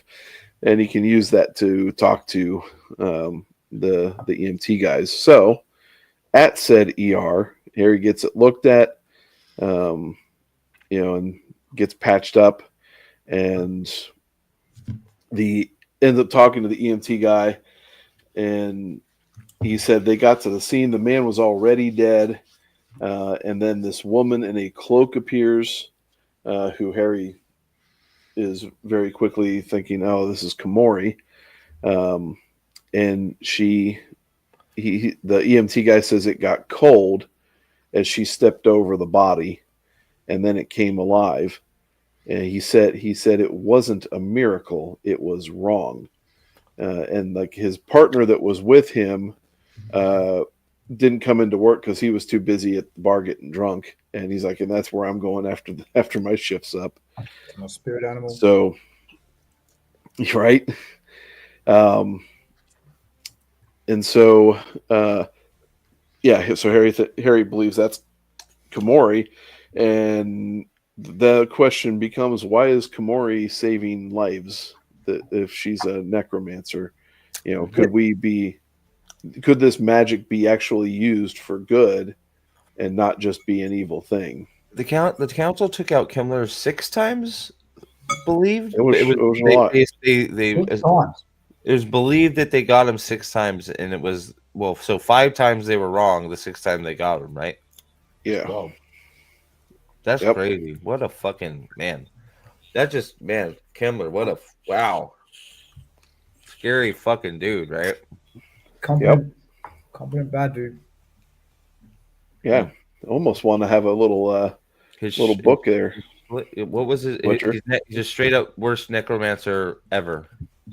Yep. Just power and necromancy, just like badass, no morals. I will raise anything. Yeah. These dead people, Sam. One of the most powerful, most evil mortals that ever lived. I'm pretty sure they 100% confirmed he's dead. I forget. I think they they fucking cut him up or something like that. I don't remember exactly, but they seem. I forget exactly why they're uber confident they got him the last time, but it's something to the fact of the 6th time was 100% confirmed they got him. Where Yeah, he's no longer mostly dead. He's all dead. Yeah, I'll look it up here. Maybe I can He has figure it to out. be dead. If he wasn't dead, Yeah. he would have come back for Bob for sure. Yes, So Yeah. that's how Bob we- is too good a fucking tool to. Yeah. Yeah, Bob would Heinrich still be Himmler. scared shitless. So let's see here. So Harry goes back to his place and just kind of bounces stuff off with Thomas about the Earl King. And so we got the Earl King, who's, but before, like initially, Harry was kind of skeptical about whether or not the Earl King was somebody that existed. But after reading this, he realizes, yep, the Earl King's a being of Fae with power to call the Great Hunt. And with all of the necromancers around, and that bit of news too, Thomas says, I can't believe I'm actually going to say this, but you need to get the White Council involved.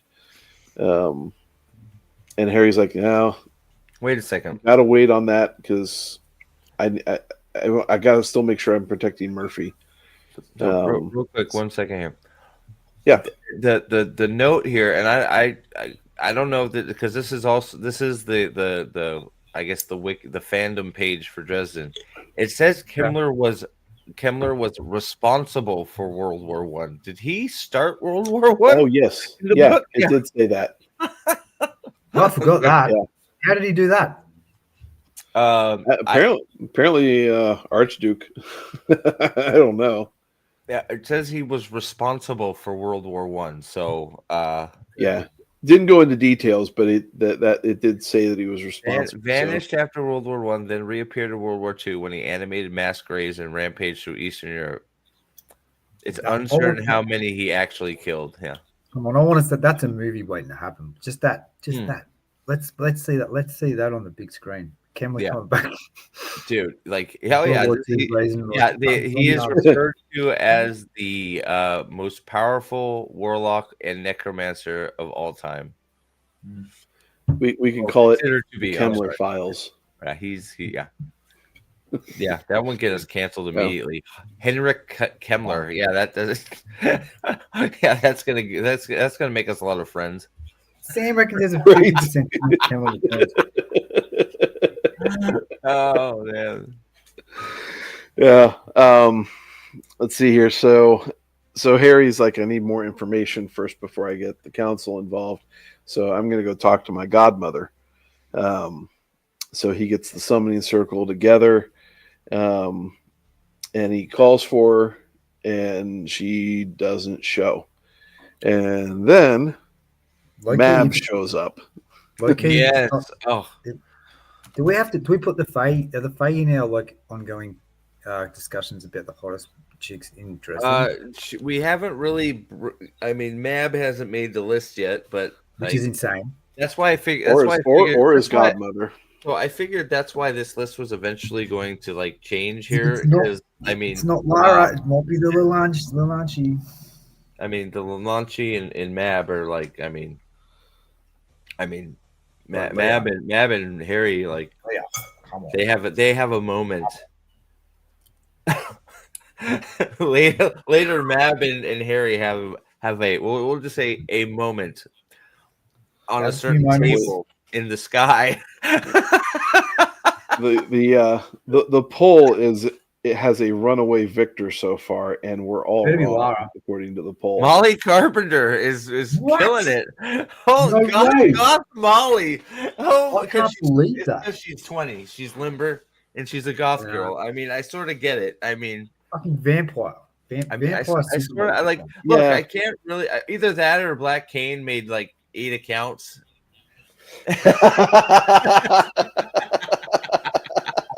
He'd never do that though. He's very fair and square. Oh man, that's funny.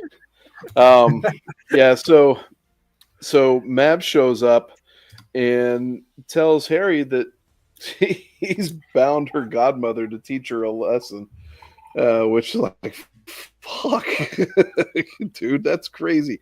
So Lananshi's being punished by Mab, which, if you're familiar with what That's we haven't got to that point yet. Yeah, punishments with Mab are something you find out are insanely serious business. No fun. No fun. And this set of punishment here ends up having some downstream effects that get revealed in a couple books, if I remember correctly. So they don't go into specifics how they killed Kemmler, just that it was a all hands on deck, full assault by the White Council, and they did some massive magical ritual to make his death permanent.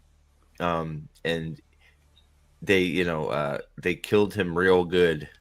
Yeah, but I will say though, I did find it funny that I just typed in how did Heinrich Kemmler die, and I got a bunch of fucking Warhammer 40k shit. Apparently, there's a character named Heinrich Kemmler in 40k. Is that really? Whoa, he's alive! He went to a new dimension. Holy shit! Board game. That motherfucker escaped. He's in 40k in a suit of armor. Okay, sorry. I was like, wow. Okay. Yeah. So, she tells Harry that she's just here to uphold promises that have been kept. Their promises need to be kept. Summons need to be listened to. So she's there to talk with to hear Harry out. He tells her about the book of the Earl King. She's unsettled by this and all the news about the necromancer stuff. Hang on. Is this it's true? fucking him. He escaped through a fucking dimensional port. Kemmler is alive. Well, fucking Jimmy Dawson is right. The 40k riders read Dresden. That's dude, what the fuck? Wouldn't that be crazy if just like all of a sudden in the next book, like Kemmler just comes through some portal and some full power armor from 40k? He's like, I'm back, bitches. There's a bunch of custodians inside. That would be awesome, but yeah. Shooting undead bullets. Just skulls of dead people. That would be wicked. That would be so great. Awesome. I'll be there for that. If he's the final boss. I mean, Warhammer 40k might be Dresden Files 1,000 years in the future. Hey, that's my head canon right now. Let's just call it. Right. Let's just call it. I like it. So, all right. Sorry. We've got and to quote, as Black Cane says, to quote Black Cane, who's quoting Bob, gravity hasn't gotten to her yet. So there's a major point in gravity side of Molly Carpenter. I'll tell you what, when she's trying to screw Harry, it is a little uncomfortable at first because, like, she's 20 and, like, it's Michael's daughter. And was she younger at that point when she was full on? 17. Oof. Yeah. 17 when she started her apprenticeship, mate. We haven't got there yet. Yeah. Was it okay? Because I looked up and proven guilty. It said she was 20, so that's wrong. Nope. Okay, so she does lie about her age to the police at the beginning. Okay. But so that I want to put so it's not book 8. It's just I'm not trying to make anybody creep. Sorry. Book 9 and on, you're fine. Well, I looked up 8 and it said 20, so that's why I put 8. So you guys know what I was trying to do. We're talking about not bait, not bait Molly. We're talking about of age Molly. Right. Yeah. Which book is Molly legal in? And we're not talking barely. We're talking legal. Right. It's legal in Illinois. Well, Oh, there we go. Black Cane. You got an answer for everything. So there's a lot of things legal in Illinois, but So anyway, dude, Minotaurus is just parting on here. Like, Heinrich Kemmler is one of the most powerful and feared necromancers in Warhammer fantasy setting, not Warhammer 40k. So that's not better. Just 40k. He is feared in the Warhammer universe. This is just clicking together like clockwork. When is Harry Dresden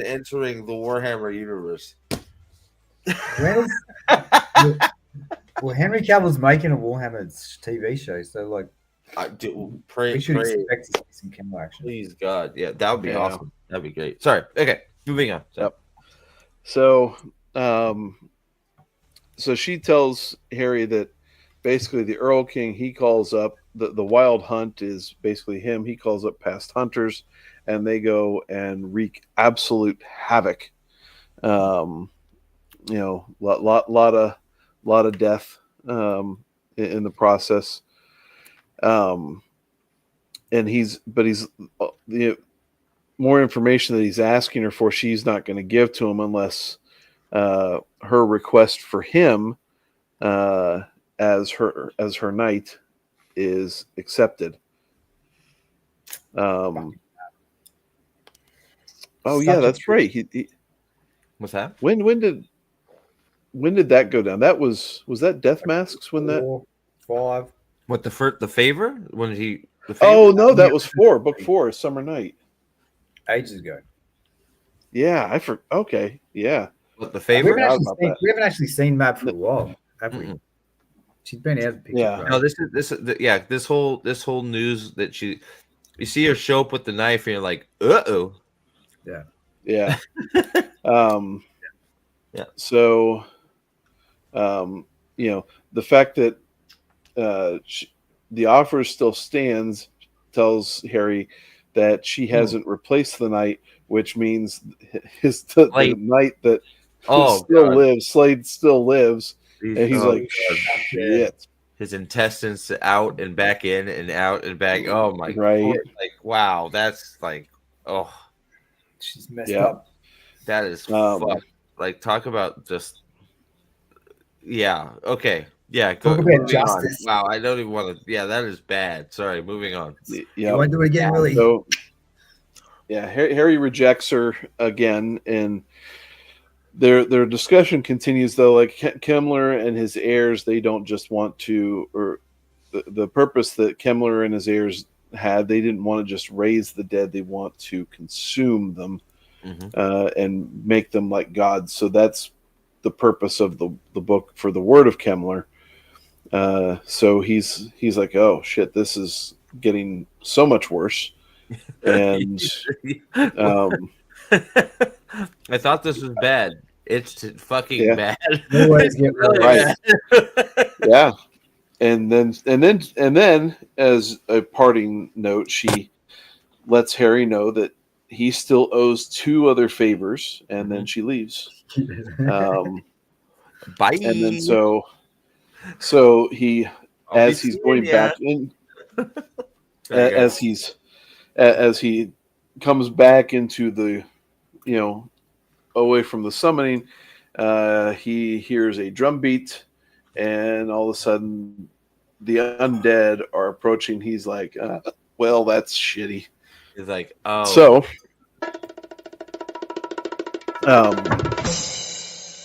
yeah, right. Yes, that drum beat. That's exactly what it was. So Harry and Mouse, because they had gone on a walk to do this whole summoning thing, fight through zombies to get back to the house. Thomas opens the door for them, and then they get the wards back up. But the wards are rattling, so these zombies are making lots and lots of noises. Tells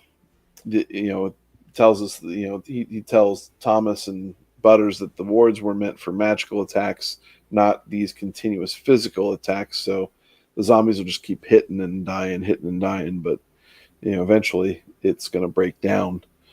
And so Harry has Butters go get Bob and other things from the basement. But Harry really wasn't sure how much he could really do. And then all of a sudden the door starts slamming. So the zombies are through all the wards and they're at the door, and they're starting to do some damage to that. And Butters is just starting to lose his shit. And Harry grabs him and starts yelling at him the mantra, Polka will never die. And eventually Butters starts getting into that thought. And then as they were about to make a break for it out the door, the zombies break down a window and they haul Butters out of the window. And Harry thinks Butters is now going to be dead. / chapter break. And it's Gravane outside. And Harry starts negotiating with him. They find out that Liver Spots is also out there. And Butters is being very insistent. He doesn't know what the numbers mean. He doesn't know the numbers. But Harry calls out and says, I'll give them to you, but Butters has got to live. And basically forces a peace that Gravane agrees to, much to the dismay of Liver Spots. Yep. And so the zombies pull back, and Harry and Thomas and the dog, they get out of the house, and they see Liver Spots holding Butters at the Blue Beetle. And so they all get in the car, and Harry is continually trying to place Butters or Liver Spots who he is. He's not. Yeah. He's right at the tip of the tongue, but he's not there. Can't find it. And then all of a sudden, there's a ghost cavalry that comes charging down the street. And Liver Spots thinks Harry's betrayed them, so Gravane orders him to kill everybody. And I actually can we pause for a second, because I actually have a question about this scene, and I'm glad we're here.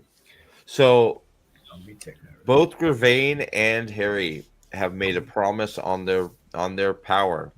They've sworn on their power to not, betray the other.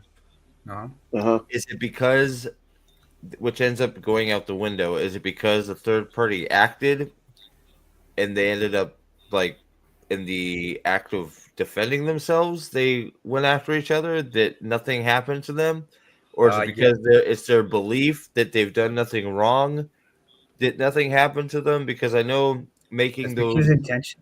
It's because of the intention. Because of the intent. So because they felt like they were betrayed first, it doesn't have the negative effect on them? Is that... I think so. That's the way I understand it works. Yeah. Oh. Yeah.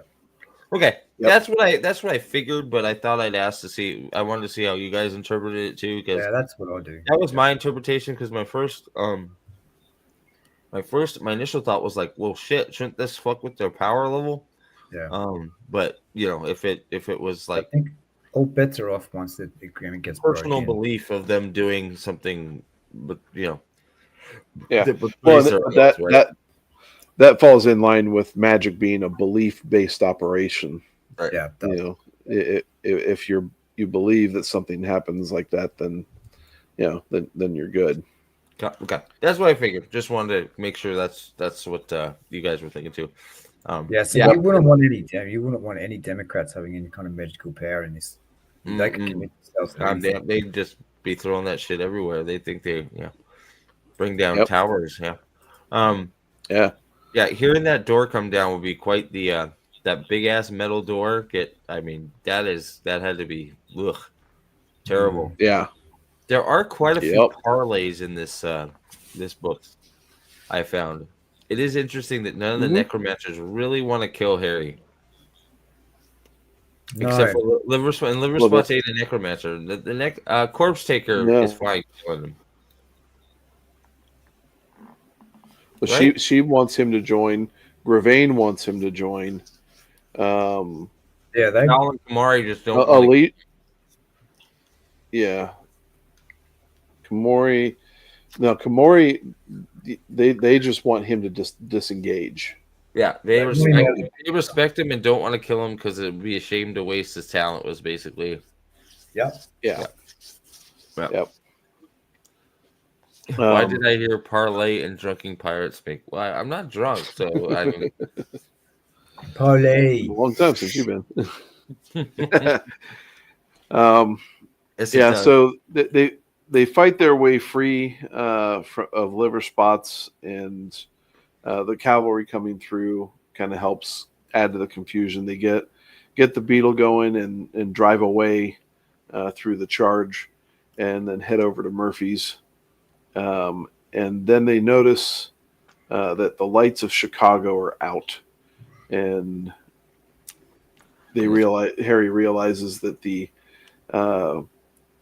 air is loaded with fear, and this is going to help create strength for the ritual that's going to be performed on the morrow. Didn't he also surmise that he felt that this was whoever set up the attack?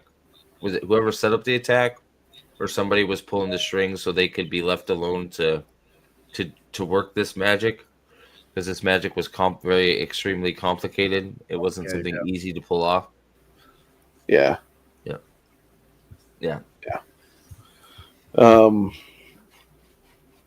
Let's see. So when they're at Murphy's, Butters is working on Harry's legs some more because he keeps ripping it open, and he apologizes to Harry for being useless, and tells Harry he's angry. What's that? Sorry, I was just responding to Jack's chat. Yeah. The fear and all the bad negative emotions are helping power the negative magic. So yeah, it's very, it all meshes together. A lot of he does a very good job of blending human elements and real world elements into the supernatural stuff. It's very it makes it much more believable. Yeah. And this is and that in itself is a major foreshadow for the complete thing of another book. This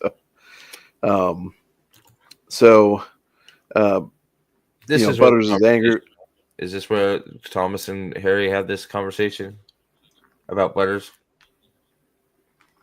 Yeah, they have this conversation. Thomas basically says he's a coward. He's going to get you killed. Right. And Butters is angry with himself, and Harry just reassures him that this is natural. Actually, the conversation with Butters or with Thomas and Harry occur while Butters is getting the skull out of the basement. Okay, because I thought it was another great Thomas Harry conversation, just because like he calls him a coward, and Harry's like basically like "fuck you, man," and Thomas is like, no, I'm not, no. I'm not saying like he is a coward, but that I like the dude. He's a good dude. He's just he's a coward. Like I'm not saying it's not like I'm not trying to be negative. I know you're hearing it negative, but that's just he's overwhelmed. He's learning all this shit right now. He's frightened as fuck. I'm not even saying he shouldn't be, but he's going to. He froze, right? He froze on you, right? Didn't he? And he's like, there's like he's gonna get killed. You gotta leave. You can't. Blah blah blah blah blah. And so was it? Then Harry just won't let. And Harry's like, fuck no, right? Butters is my dude right now. I got him into this. I am not gonna abandon him. Basically, right. The amount of times Harry goes out on a limb for Butters because he not only basically he's taken on responsibility for Butters because he's put him right in this whole mess. So he's basically said, well, I'm gonna get him out. I don't care if he's a coward. Right? Yeah. Well, so and go ahead, dude. No, Harry's just the best. He has his friends back, like in any situation for any reason. He's great. It's good. Yep. So, and Butters is sitting there. Harry's reassuring Butters that it's all natural, and Butters feels comfortable with Harry. So he says, "Well, now that we're getting to know one another better, I feel like I need to ask, why you've never told me that you're gay." You can stop lying to me. Yeah, like, lying to you. What are you talking about? Lying to you? It's like you never told me you were gay. He's like, and Harry denies it, and then Thomas comes in, gives him a glass of water, and his painkillers, or not painkillers, but his antibiotics, and then leans over and gives him a kiss on the head. Well, but you were right. It was he slipped him the painkillers. He made Harry think they were the antibiotics. Correct. So while Thomas is a cheeky, smart little boy, so playing all this up, embarrassing Harry, he slips him the painkillers because even though Harry doesn't want them, Harry thinks they're the antibiotics. So Thomas is having some fun with him, pretending to be gay. Harry doesn't think twice, pops the painkillers in, drinks them. He's like, "Oh shit, you gave me painkillers." He's like, "Yes, I did, sweetheart." Yep. Absolutely brilliant. Yep. So Harry goes off into this dream, and in this dream, he's in a cave, and there's a woman that appears in the cave, and it's Lashiel. She's just a reflection of her trapped self that's under his basement floor. But she can appear to him now that he consciously chose to use Hellfire earlier. Yep. And the minute that he did that, now she's able to communicate, be face to face with him as an image anyway. Right. And she offers her knowledge to him, but he says no. Which thanks. is not nothing. It's not nothing. Right. Yeah. This knowledge is 2,000 years of huge. It's power, basically. A fallen angel, like knowledge of the cosmos, like talk about a temptation. It's right, especially for Dresden. Yeah, especially for Dresden. Well, the whole reason he has the coin is not the whole reason. Part of the reason is the potential of, well, yes, maybe I can figure out how to tap into this, right? I mean, yep. Can I ride the bull? So it's exactly, right. Yeah. Yep. Yeah. But he's like, no, I'm not going to do that. I know how you all operate. And she's like, listen, I don't operate like Ursiel operates, and he, she could be, she could offer him 10 times more what Ursiel could, but she's not going to, do what Ursiel does. He still says no, and she finds his refusal fascinating. And she's like, that's very fascinating. And he's like, okay, see you later. And he dismisses her. Yep. And every time he dismisses her, she always says, "As you wish, my host." Yep. So very, very creepy. Mm-hmm. Yep. So the radio's out, says, gas power generators are even having issues. It's not just electrical stuff. I mean, things in Chicago are pretty wild. Yep. And so Harry says, that his idea is that he's going to summon the Earl King number 2 before. Oh, nice. Sorry. Way to go, right. Bazcoon 34. But this guy's he's only offering 500. Come on. The other guy offered 1,000 viewers. Seriously. All right, moving on. Sorry. So Harry's idea is that he's going to summon the Earl King first, so that the rest of them can't do it. Which is idea. I love Harry's brain. Boss move. Best brain ever. Yeah, Harry's just like, I'll yep. Goblin God, I'll trap his ass first. Like, why not? He's like, Yep. what? Okay.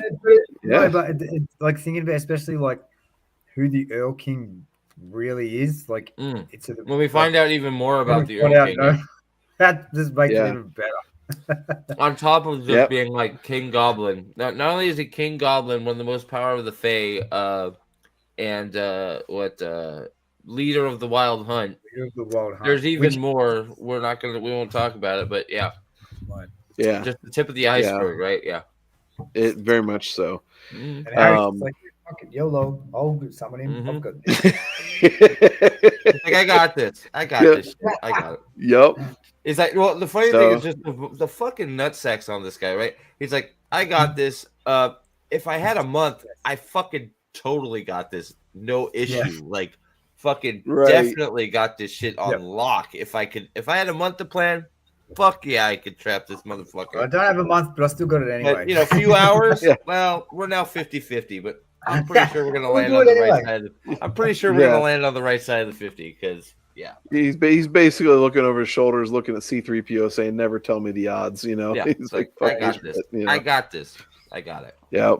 So that's his plan, but he's also going to bring the White Council in on it and tells Thomas that Thomas has to sit on the sidelines for this. So now Thomas is sidelined for the story. And then You gotta go talk to Sheila, right? well, he's but he's instructing him to hang out with Butters so that they can figure out the code. Butters agrees to help, and then just basically says something like, that you need a memory to be able to figure this stuff out, which cues Harry in that, I know somebody with an eidetic memory, so he's going to go and talk to Sheila. Mm-hmm. But he makes a phone call first to the council. Warden Lucio, the chief of the wardens, picks up, which clues Harry in that something's wrong if she's picking it up. But he gives her this code talk that basically lets her know that the biggest shit's going down. You guys need to get here. So she says, "Okay, 6 hours. We'll meet at McAnally's." Mm-hmm. And so he hangs up there. Billy shows up with his gun, and comes to talk to Harry, and this is where he has it out with Harry. He's like, "Listen, dude, we're worried about you. You need to get your shit together because you're talking to things and you're acting real scary. You're doing shit that we've never seen before." Mm-hmm. And Harry just says, "Listen, it's fine. I don't, he doesn't really clue into like this whole you're talking to things aspect, but he's like, just get behind the threshold because shit's about to get bad." Well, and he does scare him for like he pounds his staff on the ground and all the runes light up and he scares Billy for a second. And he's like, and then he's just like, "Okay, I'm gonna take a breath. Just get safe. We'll talk about it. I don't have a screw loose, but we'll go over it." And then when it's like, we'll I don't have a screw loose, but you know what? When all this is said and done, we'll sit down and we'll talk it through. Blah blah blah, but just make sure you're safe, gets behind threshold, blah blah blah. And I think that's when he has that's when he has the I'm not crazy. I know I'm not crazy, and there's like, but would I know if I'm crazy? Shit. I'm not crazy. I'm just trying to trap the Earl King. Let's go. That's not crazy at all. Yep. Not at all. Yeah. Not even a little bit. But to be able to summon the Earl King, though, he's got to have the book of the Earl King, which he doesn't have anymore. But he knows somebody that's read it before, so he heads over to Sheila's, shows up at her apartment, which was a pretty rundown building, but okay, no. Did he cancel? Did he cancel their date? Hang on, did he cancel? Because did we talk about this already? I think we skipped a thing because the second time when the house is burned down is when she's going to get he's going to warn her because they get jumped. Yeah. So he goes to he goes the first time. The first time they recite it, that's when they have their little make out session. Yep, that's what's about to happen here. Right. And then Okay. So they make out. She's like, "Ooh, baby," and like she gives her the line. Yeah. Oh, Lucio. Yep, Lucio heard the word Kemmler and was like, "Fucking Christ, we're about to have battle tanks and shit in Chicago." Okay. We'll be there. Yeah. So I mean, even at this point, it's 40 years after Kemmler, and that still is just deep shit. Lucio yeah. So Yeah, she would have. Yeah, she was probably part of it. Yep. Well, she knew Um, immediately. She's like, "Oh, how many of them?" And just like 3 at least, or how many said. And she's like, "Oh, okay, that's Yeah. not good. Okay, we're on our way. Let's go." Yep. So Sheila, well, he tells Sheila about everything, and Sheila she gives makes up the him. goods, both of them. Yeah. She says, well, I'll say the poem, but you got to say please. And then so she sits there and kind of Rain Man's this shit together.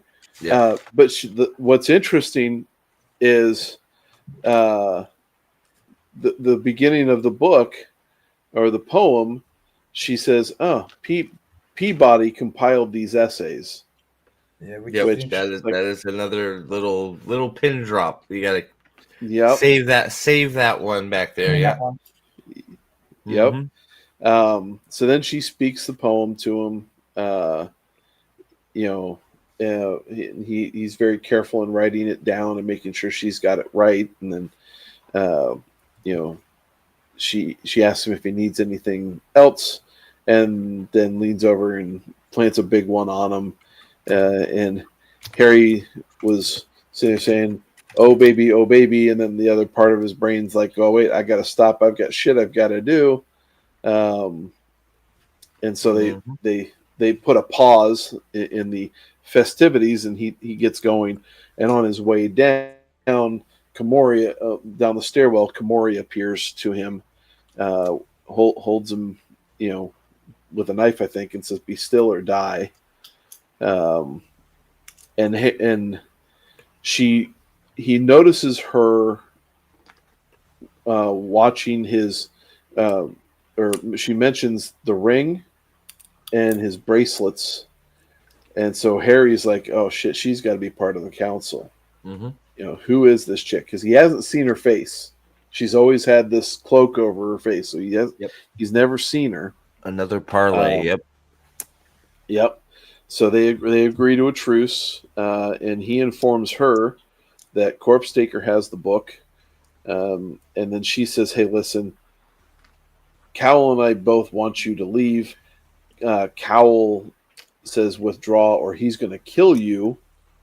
So you need to get the hell out." Mm-hmm. And yeah, but both of us want you to live, so just get out of there or get out of here. Right. Then he's like, I'm not doing that, and I'll kill you. So why don't you get the fuck out of here? And she's like, right. That ain't happening, bro. And it's like, well, okay. Yep. Good talk. Yeah. Yep. And his whole thing is movable object. Mm-hmm. Yeah. Well, and his whole mindset behind giving her the warning to get out is in the back of his mind. He's like, you had somebody else, you saved brought somebody back from the dead for a good reason, so what's going on there? But so get out, because otherwise we got to kill you once this is all done. Is this where we get the insight on her being like, we can solve death, nobody has to die? Yeah, I think so. Is that when this conversation takes place, where she like he basically like, why? It's like, you seem like you're trying to use this for good. Yeah. Why are you doing this shit? And she's like, and then she lays it down like, we can use it. Like, could you imagine never dying? And he's like, nah, I can't imagine that. And then later he's like, actually, yeah, I sort of can imagine that. That's wild. That could change the world. Right? So he sort of gets it a little bit, I think. At least her point of view. Yeah. But I think that was here because, but he also reasoned it out. He kind of worked it out in his head, like, yeah, but no, it's bad. Period. Even if you want to use it for that, you can't allow this magic to, be in operation. So he ends up actually siding with the White Council on this, in terms of you got to take these people out. But also acknowledging, wouldn't that be wild? if we could Oh. stop death. Yeah, that's Yeah. always it's like, wouldn't that be interesting? It's like, it's wrong, but man, I probably could do that. I could Palpatine the shit out of that. Yeah. Yeah. Not Yeah, the so, good like, you got- Palpatine, not the fucking Rise of Skywalker Palpatine. Sorry. Oh, That yeah. Palpatine doesn't No, exist, that Palpatine doesn't exist. Those Yeah. movies don't exist. Right. So Harry stops at the store to get some supplies so that he can summon the Earl King. He got some donuts and a Twinkie. That's right. If Some barbed wire. instead of his month-long supplies, he just got stuff he sort of likes, and that's gonna help him trap the Earl. Like that. Scary. That's like how I'm picturing this in my head. It's like, well, if I had a month, I could get this rare baseball card that's really meaningful to me, and I could get this really old piece of thing, and I could find this really rare, like, fucking piece of wool, and I could, like, and it would be a real sturdy trap. Instead, I'm gonna go to the convenience store, get a Twinkie, a Hostess, cupcake, and some milk, because I really like milk, and that's gonna help me trap the Earl King. It's like, what? It's so good. Yep. Right, that's an option. So, yep. Twinkie, some So then milk, and a after baseball that, he goes- card, because I like baseball with my dad. It's like what? Okay, sorry, Nate. No, you're good. So then he heads over to Max because it's time for the meeting with the White Council, with the Wardens. And before they get there, Harry lets everyone in there because there's a whole bunch of people there. They know shit's going down, and they're like, "Oh, what's going on?" And so Harry's like, "Listen, y'all need to get behind a threshold. This is some bad juju going on here." And then Morgan, everybody's There's not favorite McNally's warden, out, right? yeah, McNally's Yeah, it does. cleared out. Yeah. yeah. So Morgan comes in, and he checks for veils because he doesn't trust that Harry cleared everybody out, and then he signals the all clear. No. And- So yes, but no. Harry goes. He goes, Dresden, did you check for veils? Yeah, Harry's like, no, why would I? I know you don't trust that I look, so I did. Of course I didn't. I knew you'd do it anyways. And Morgan's right. like, humph. Yeah, okay. And he checks for veils. That's right. Right? Nope. Harry's just like, fuck you, Morgan. Of course I didn't. Why would I? You wouldn't Yeah. believe me anyway, so why waste the effort? Exactly. Accurate. So he gives the all clear. Lucio comes in. She comes in also with Ramirez, Kowalski, and Yoshimo. And then Harry's like, well, while we're waiting, is there anyone else going to be here? And she hands Harry a gray cloak, and she says, well, once you put that on, everybody will be here. Yep. She's like, And- Harry's like looking at the door going, and Is this it? Yeah. Kemmler's disciples, bad guys. Yep. Okay, we Right, are in and this deep is all- motherfucking shit. What Yeah. the fuck happened, Yep. dude? Yep. The recap. Well- the recap is fucking shocking. Fucking nuts. Nuts. Dude. So yeah. So they had taken some severe losses in a Red Court attack in Sicily, and then they tried to open a gate to the Never Never, which Harry had been able to negotiate them access to be able to use in the war, but it was the doorway wasn't opening. It took them a day to get it to open. So some shit's happening. Not yet. And while that's in a little bit, yeah, we're getting there. yeah. And so they, the fact that it's taking a day to open, they're taking some severe losses because the Red Court's attacking. And then once they get it open, they go in. The Red Court actually pursues them into it. Which Harry says And- they're committing suicide. What the fuck are they thinking? Right. And so, but in doing so, they also ended up calling on demons and outsiders to assist in the attack as well. So the White Council is this is a full frontal assault that they weren't prepared for. Well, on top of it, Um, it's even crazier than that because it's the Merlin has taken the field, so the most powerful wizard in their age has taken the field, right? It was what? It was the Merlin and the gatekeeper trying to make the escape into Fairy, mhm. and they couldn't, and it took them a day to get in there, Yeah. which is like, what the fuck? And then also one of the coolest, I think one of the most interesting parts of the conversation is she starts laying it out for Harry, and he's like, there's only 200 warriors. We lost 48 in one attack. And then she's like, and then we went into Fairy, and we lost another 56 or like whatever the number is. And he's like, Yeah. and it's like, huh? And then he's like, and then going through Fairy, we lost another like giant number. And it's like, Yeah. and when it was all said and done, we went to the hospital because McCoy got injured, and then they were waiting for us there, and we lost another giant contingent. It's like, Jesus Christ. And it's like, by the end, it's like we had 47 wardens left. It's like, holy shit. Like, they lost 75% of the fighting force of the White Council. Yeah. It was Wild. almost a flawless victory. You know, I mean, and the fact that, and like even that hospital in the Congo, you know, they just unleashed all this gas, and they didn't care. It was like they're going to kill all. They killed all the injured there, and all the mortals. I mean, the whole place is gone. You know, so I mean, it was insane, and so it's very clear that somebody betrayed them, and they've got to find out who.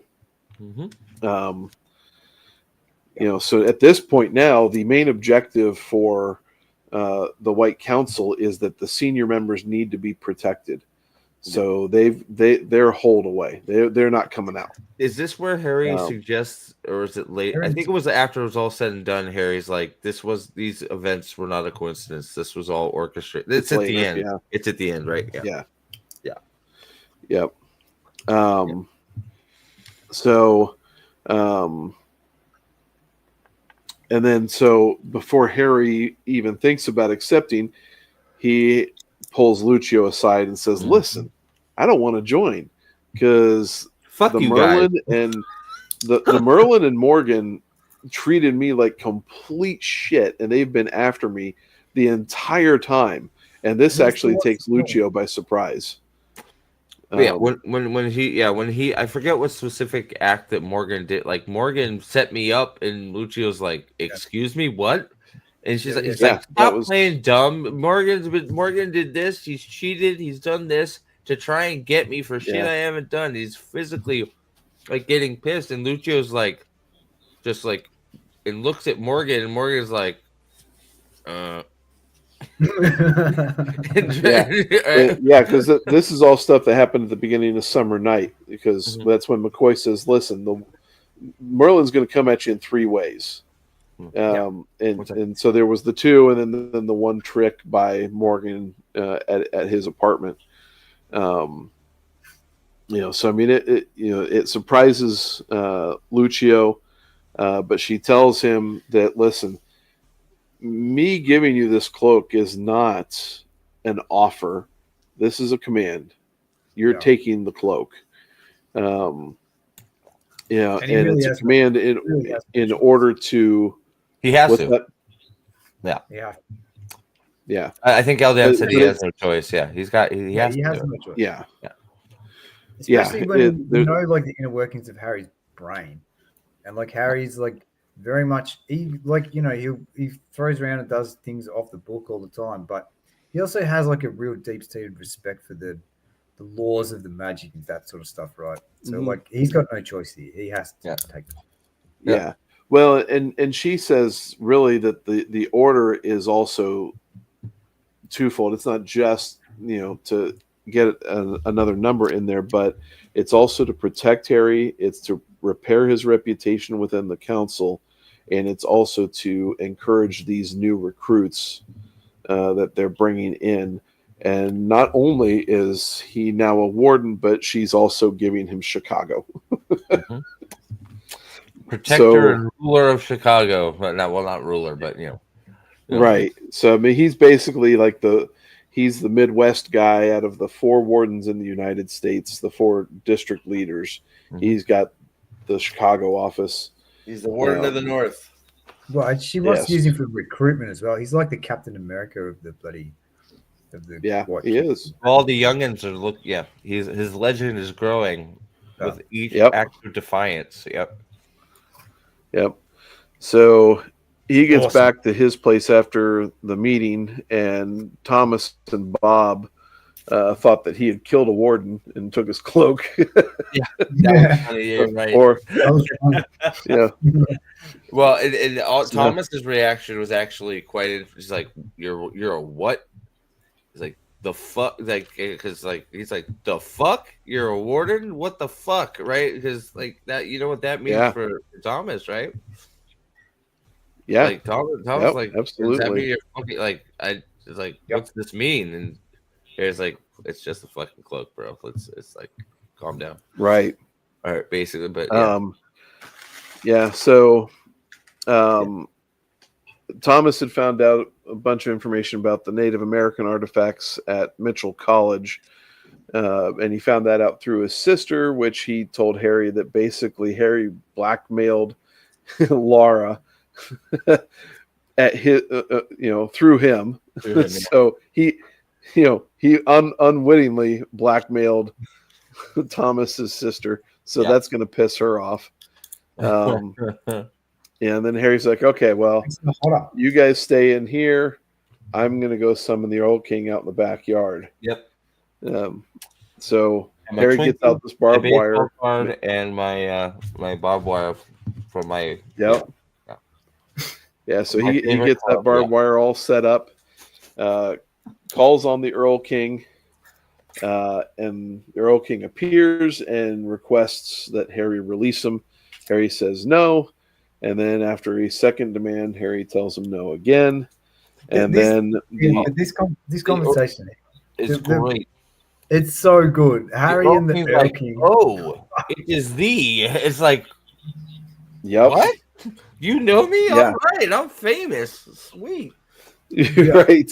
Harry's like, with you. He who spit in the face of the Queen of Fae. It's like, it's so good. My God. Yeah.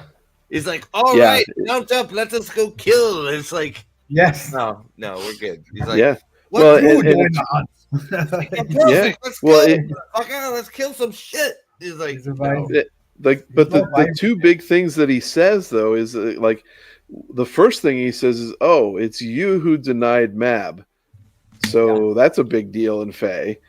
And then he says, "And you also slew Aurora." Like, yep, that's guilty. Super do, buddy. It's funny we don't think about these things when they happen, like to Harry, because you're in Harry's head, but you don't think about like how that's viewed by the world around him at the time, right? And this is one of the examples of those, like right here, with this amazing being from like the Never, that's just like it's a little bit in awe of Harry because of some of the things that he's done that they see as inconceivable, but for Harry it's just happened. It's part of his life, right? So what do you think would have happened if here's I want to play devil's advocate for a second. What if Harry just said, "Yep, let's do it. Let's go." But can we aim for these necromancer punks? On the hunt. It's just like he's like, let's go hunting. But I got 5 targets. Yeah. Can we hit them first, and then we can, like get the drug lords and stuff? We can go to the drug dens and clear out the homeless guys over there. I know the streets where we can go for the really shitty guy. We got to take out the 5 necromancers first, okay, King? I have a map with glowy spots. Exactly. I don't know. I think that he should have done it. I was just thinking about it. It's like, what if he actually like just joined the hunt and aimed it at the necromancers? Like, well, probably would have worked. They would have consumed him. They would have consumed Harry's power too. You know why he couldn't actually? Because he has to. He can't. He can't He because just can't. in the future, Yeah, I know. I'm just saying it would have been fun, but it would have been amazing, and it is eventually. it is. It is amazing. Well, yeah, it's everything we wanted it to be, and more. better, fucking better. Yes, because there's somebody there. There's somebody there that you're like, how is he here? Like, how is a certain December guy here? Like, all right, moving on. Yeah. All right, Am. Move on. Fuck. Here. Yeah. So he says no a third time, and was about to finish the bind before he's hit on the back of the head, and the Earl King goes and shoots out, and Cowl is there standing over Harry. The motherfucker did it with the chewing gum, the bubble, the tape, and the fucking barbed wire. Like he MacGyver. fucking did it. Yep. Like does that just like Harry is a fucking monster. Yeah, he's a weapon. There's no reason he should have been able to do that, and he pulled that shit. Even he's like, man, I fuck. God damn. I'm gonna pull this shit off. All right. And then thwonk, he's like, oh no. Yep. Oh no, I had it. Damn you, right? And it's like, yeah. Bloody So- hell. So Cowl stands over him. It looks like he's about to shoot Harry, but Cowl's not going to do it because Cowl is very understanding that there's a death curse there that he doesn't want to get hit with. So he's just going to let the Earl King take care of Harry later when the Earl King's done doing his shit. So really that it's funny because he kind of realizes that Corpse Taker and the Ghoul and Kamori and Cowl and Gravane and Liver Spots they're working against each other, but they're also working with each other. Well, Cowl to achieve this. Cowl said straight up, "We've been following your ass. We knew you were going to do this. Yeah, we knew you were going to summon it. Me and Kamari have been taking shifts following you. We just knew it was a matter of time we are going to attempt this shit. So it's like, Harry's like, it's like you didn't need to summon him. You just needed to be. Yeah, it's like Harry puts it together too late, as he does sometimes. But yeah, and he doesn't answer Harry's question about how he intends to take control of the Dark Hollow. So that's kind of a to be I did answered not later. see this coming at all. Nope. I totally thought Kamari was going after Butters in the house. Oh, yeah. Yeah. Oh, inside the house? Well, because Kamari comes out and she goes, "Did you find him?" And she's like, "Yes." And like Harry goes, "Fucking God, Butters, motherfucker!" And they take off, and he runs inside. And he's like, "Something ain't right in here." Like, it's fine. And, Mouse had dragged. Waldo said, Butters said he dragged Mouse, but Harry's like, "No, you dragged Butters in here, didn't you?" He's like, "Yeah, I fucking did. I'm Mouse, brah." Yep. I'm not a dog. Are you stupid? Yeah. So it's like, and you find out that a certain friendly skull guy is gone, and you're like, oh shit. It's like that is not good. That is very bad. Nope. Straight up bad news. They don't need the word of Kemmler anymore because they've got Bobby. They never did. That's the thing. They never needed it. They just needed Bob. That's why I was like, it's so weird. Like I was saying before at the start, like you don't think about it, but you really should. We should have thought about this right at the start. Well, no, but the thing that actually ends up pretty much one of the things that ends up saving the day is one of those, like, you just stop thinking about it because Harry's like, all right, erase that shit. Yeah. Or just, back. Okay, Bob, you almost killed me, so you're right. Just never recall that shit ever again. Yeah. It's like, okay, we're not going to recall it either. It's like somehow, like, he brain wiped us too. Like, it's really, I think that's what you're saying. Is like, he tells us to stop thinking about it. So it's like, okay. Yeah. It's very, very interesting. But yeah, so yeah, there. Well, I'll express that thought later once we get to it. But yeah, so Harry then goes back to Sheila's to check in with her. He takes Butters with him. Tells Butters to wait in the car. And while he's speaking with her, Butters all of a sudden shows up at the door. Yep. And Harry then makes introductions with Sheila.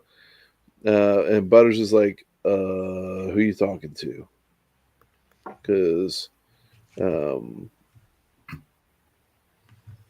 there's nobody here, Harry. And he's like, what? Starts using his sight and sees that the room is completely different.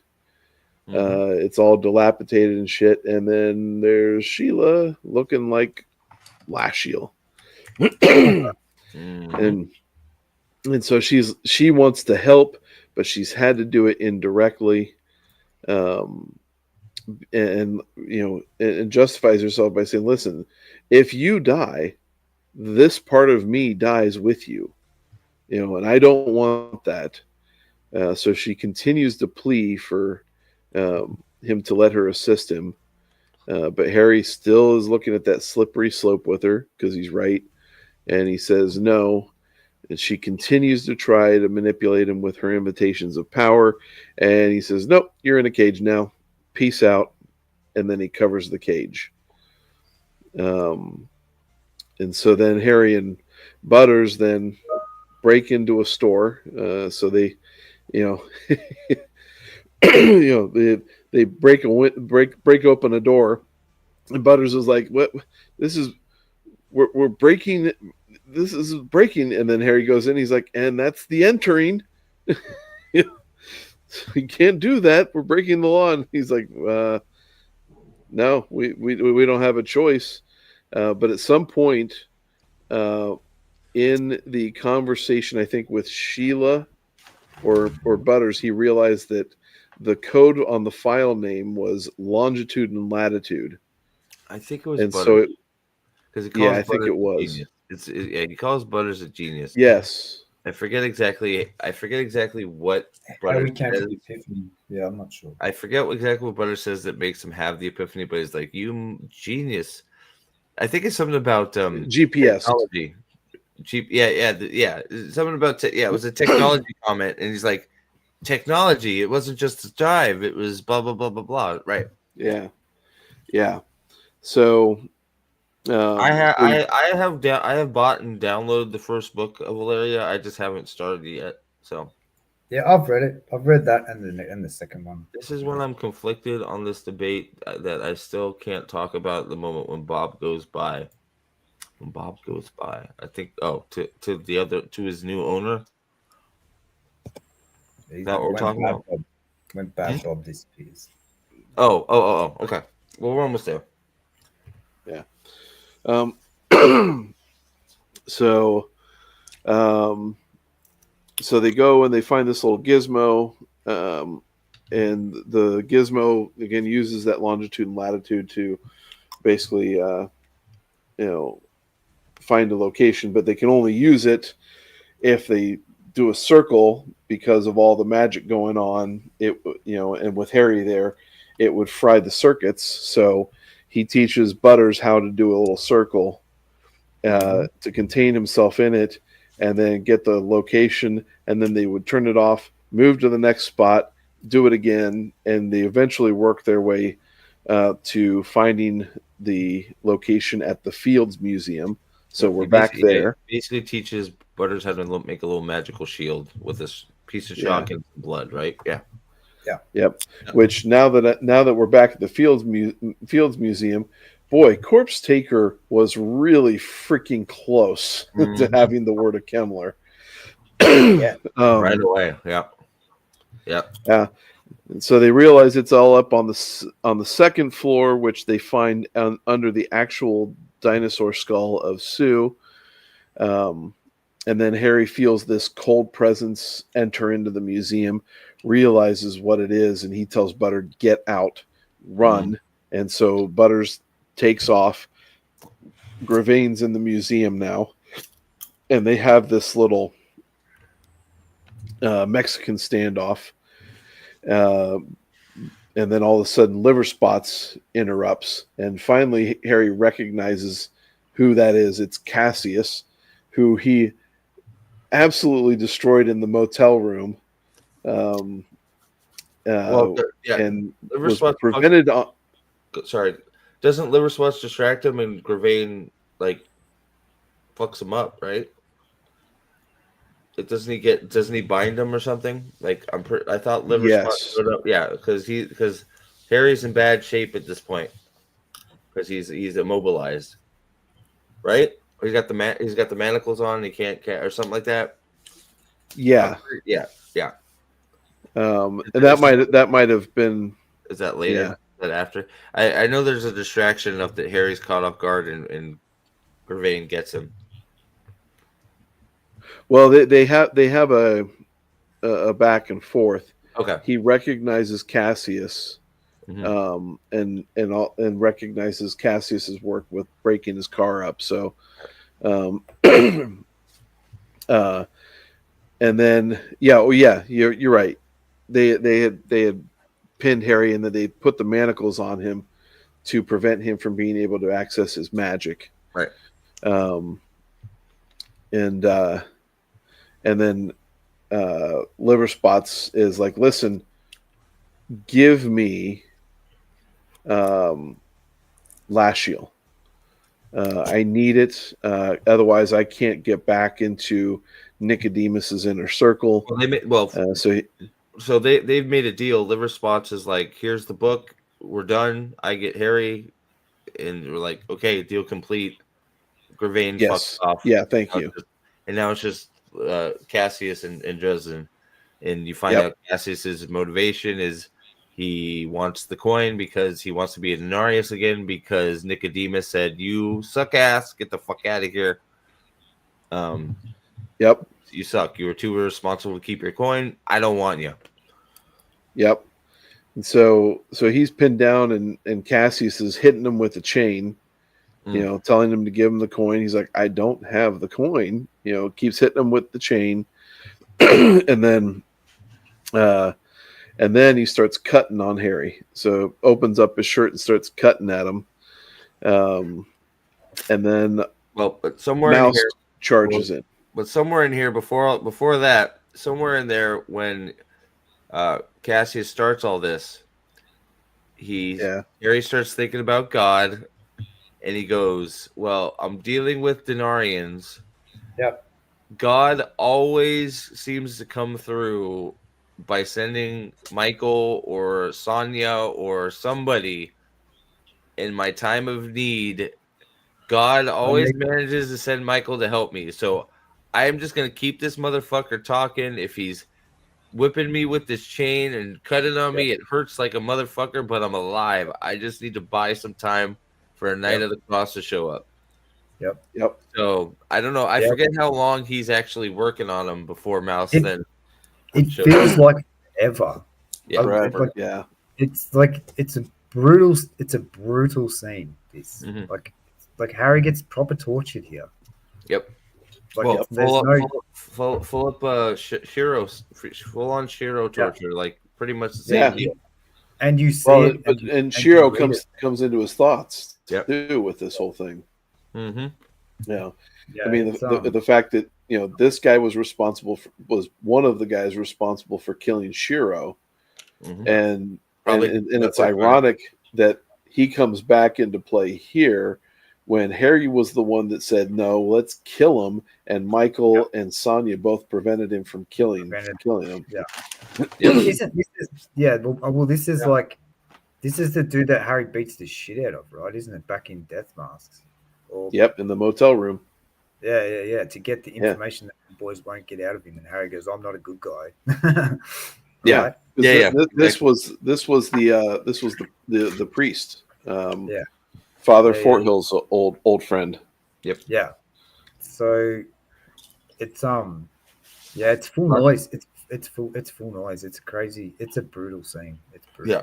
Full of irony too, because of what you guys just said, and then what you said In comes Mouse, Mouse, you beautiful, beautiful dog. dragging But you- dragging somebody behind him. Sorry, go ahead. yeah, so Mouse tackles him off of him. Then Cassius immediately sends this magic viper at Mouse. So that's taking Mouse out of the distracting Mouse out of the fight. And then he goes up to cut Harry's throat, and then all of a sudden Butters tackles him. Fucking Waldo Butters goes fucking yeah. goddamn full like- spider monkey. Yep. Right. Jumped on his face. Like yeah, and Mouse is taking care of the snake. So Mouse is in the process of killing the snake. Butters is taking on Cassius, and he's holding his ground. And much so, in he actually positions himself between Harry and Cassius. So he has to go through Butters in order to do anything to Harry. Well, it was like, yeah, Harry doesn't he punch? Is it so? Hasn't Butters got hit in the face at this point? And He gets his nose broken, and he fell, and he got pushed off. And Harry then is amazed because Butters gets up and stands right. He just goes, fuck you. You're not getting to him. It's like, fuck yeah. It's like, God damn it. Yes. Right. Yep. So, yeah. Uh-huh. Yeah. And then Mouse comes up, gets Cassius by the neck. And then Harry looks at Mouse and goes, kill him. Mm-hmm. And Mouse chomps down. And Cassius hits Harry with his death curse, which was to die alone. Die alone. Mm-hmm. Yeah. Yep. So at this point, Harry just gets knocked out. Well, especially when it's very weak, especially when you get the context from Harry's father at the end. Yeah. Because Harry's father, in my opinion, Harry's father's words basically disenchant the whole death curse, because he's like, make it null and void. Yeah. You can love and live and be together with people all your life. You're gonna live with people. Everybody dies alone. Exactly. So who cares, right? It's like, oh well, fuck. Okay, great, right? So, but Wasted. So the thing now, I don't, there's 11 of us here. If you're watching on a replay, whatever. I don't really care. Small spoiler, because this is like one of my favorite realizations from this reread. That just the fact that. So small spoiler if you haven't been further. Oh yeah. Okay. You haven't read the end of the series. If you haven't, just give me like maybe like 2 minutes. It's too cool a thing. If you haven't read Battlegrounds. No, it's before that. But it's before that. No, it's Skin Game. Yeah, Skin Game. Yeah, Skin Game. Yeah. So real quick, just 2 minutes. The fact that Harry, I haven't even read book 1, so I don't know what you can spell. Well, hey, just trying to give full warning. Giving full warning. The fact that Harry is sitting there praying to God, who he doesn't fucking pray to, for a Knight of the Cross to show up to save him. Yep. In Waldo Butters, who ends up becoming a Knight of the Cross with Phinelochius later in the book, shows up to save him, is fucking amazing. Yeah, it's pretty good, isn't it? A knight, he's a knight. He's already a knight, and he doesn't fucking know it. It's so fucking amazing. It's so good. It's a foreshadowing that comes in, I think, 7 books later. Mm-hmm. Yeah, it's awesome. It is one of the things that we've noticed. The things that we've noticed with this particular read is so much of the foreshadowing, right? Like some of these things that you never really think about, but like there's so many things that he really does foreshadow, like hard. Whether it's Harry's banner, or whether it's bloody this is crazy, by the way. Like for it to be Waldo, nuts. Yeah, it happens. You don't even think about it. You're like, think about it. Mouse saved him. Waldo's, Butters stepped the fuck up, and it's like he's building this courage, right? But you don't even think about it until it's like, fucking Christ, he's a knight. He's a fucking knight right there, probably. Like in the eyes of God, he's been chosen already, right? Yes. He was the guy in the position to save, to be there, to be there in the right position, right? Yes. He's already a knight. He just doesn't have his sword yet. He doesn't know it yet. Amazing. Yeah. He just doesn't know it yet. Yep. It's so good. Yeah. Yeah. Well, and if since we're talking about stuff in the future books, while we got these few minutes going, the death curse has already been taken care of. Yep. Well, yeah. With the end of changes. Yep. Well, yeah, because technically he dies, right? Yeah. Yep. So and then sort of, but yeah. Well, it does. Ghost Stories, he's dead too. He's dead. Yeah, he died in Ghost Stories straight up. He's dead. He dead. He's shot in the heart. He died. You can debate we can debate like how you define dead in the world of Dresden. Like, I guess that's for that story, but and then there's of course the Peabody drop. Yeah. Yeah, there's so much so much happens in this book. It's fucking wild. Yeah, true. Yeah. Absolutely. I don't know. Are you talking about with the ending with Bob, or is this another debate, Fadian?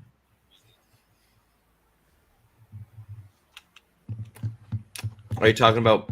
So I'm not sure exactly what. I'm not sure if you're talking about the ending of this story with Bob or Bob ending up with a new owner. Debate time. What are you referring to, Fadian? Yeah, so I'm gonna give him a second to type. I mean, it was something to do with Bob. I forgot exactly. I'm conflicted on the debate. Still can't talk about it at this moment when Bob goes by. Y'all did feature stuff. Oh no. That's he's talking about at the end of this book. The Dark Hollow. Okay, we're getting there. Not quite. Yeah. Cal's ID. Yeah. There is some speculation about who Cal is. And okay.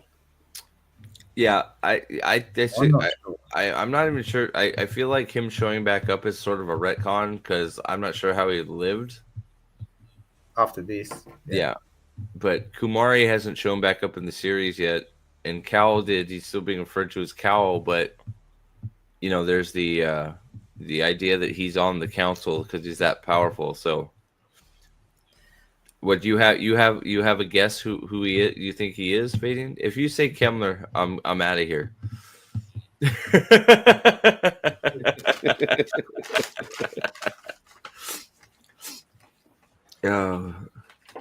I guess we can keep going while he's typing. I mean, we can do both just so we can. Yeah. So Waldo Butters winning again. Oh, okay. Yep. So Harry goes into a dream because he got knocked out by the death curse, and Justin and Elaine. Is Cal and Kumari? Yeah, I don't think so. Elaine shows up, and they're pretty okay by the time that is done. And I don't know. I'd have to look at a little bit more because Justin is pretty confirmed deado. Yeah, I was about to say. But I'd have to think about it more. Yeah, I don't. I'm not like the Justin thing for Cal may hold water, but I would also think that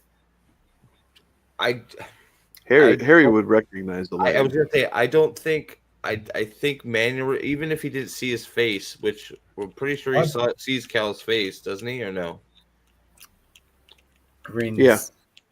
I've heard a theory that the Cal is really like the gatekeeper, like who from another time dimension that escaped from the Merlin's vortex on Demon Rage.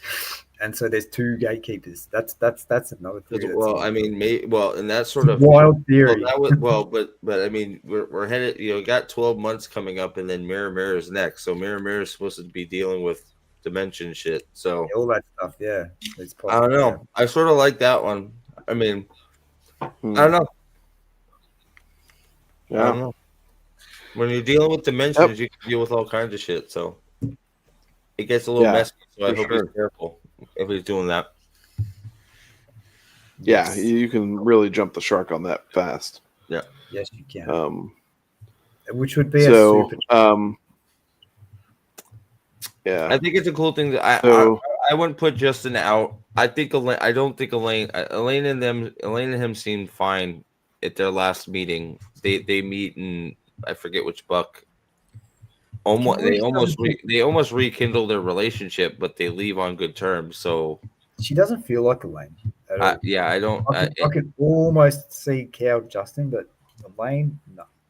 The big problem I have with Cal Justin is I think spells, mannerisms, the way he's acting, with the way Dresden had being raised and tutelaged by him so thoroughly, I would think that he would notice. Yeah. I think Kumari could be Ancient Mai. True.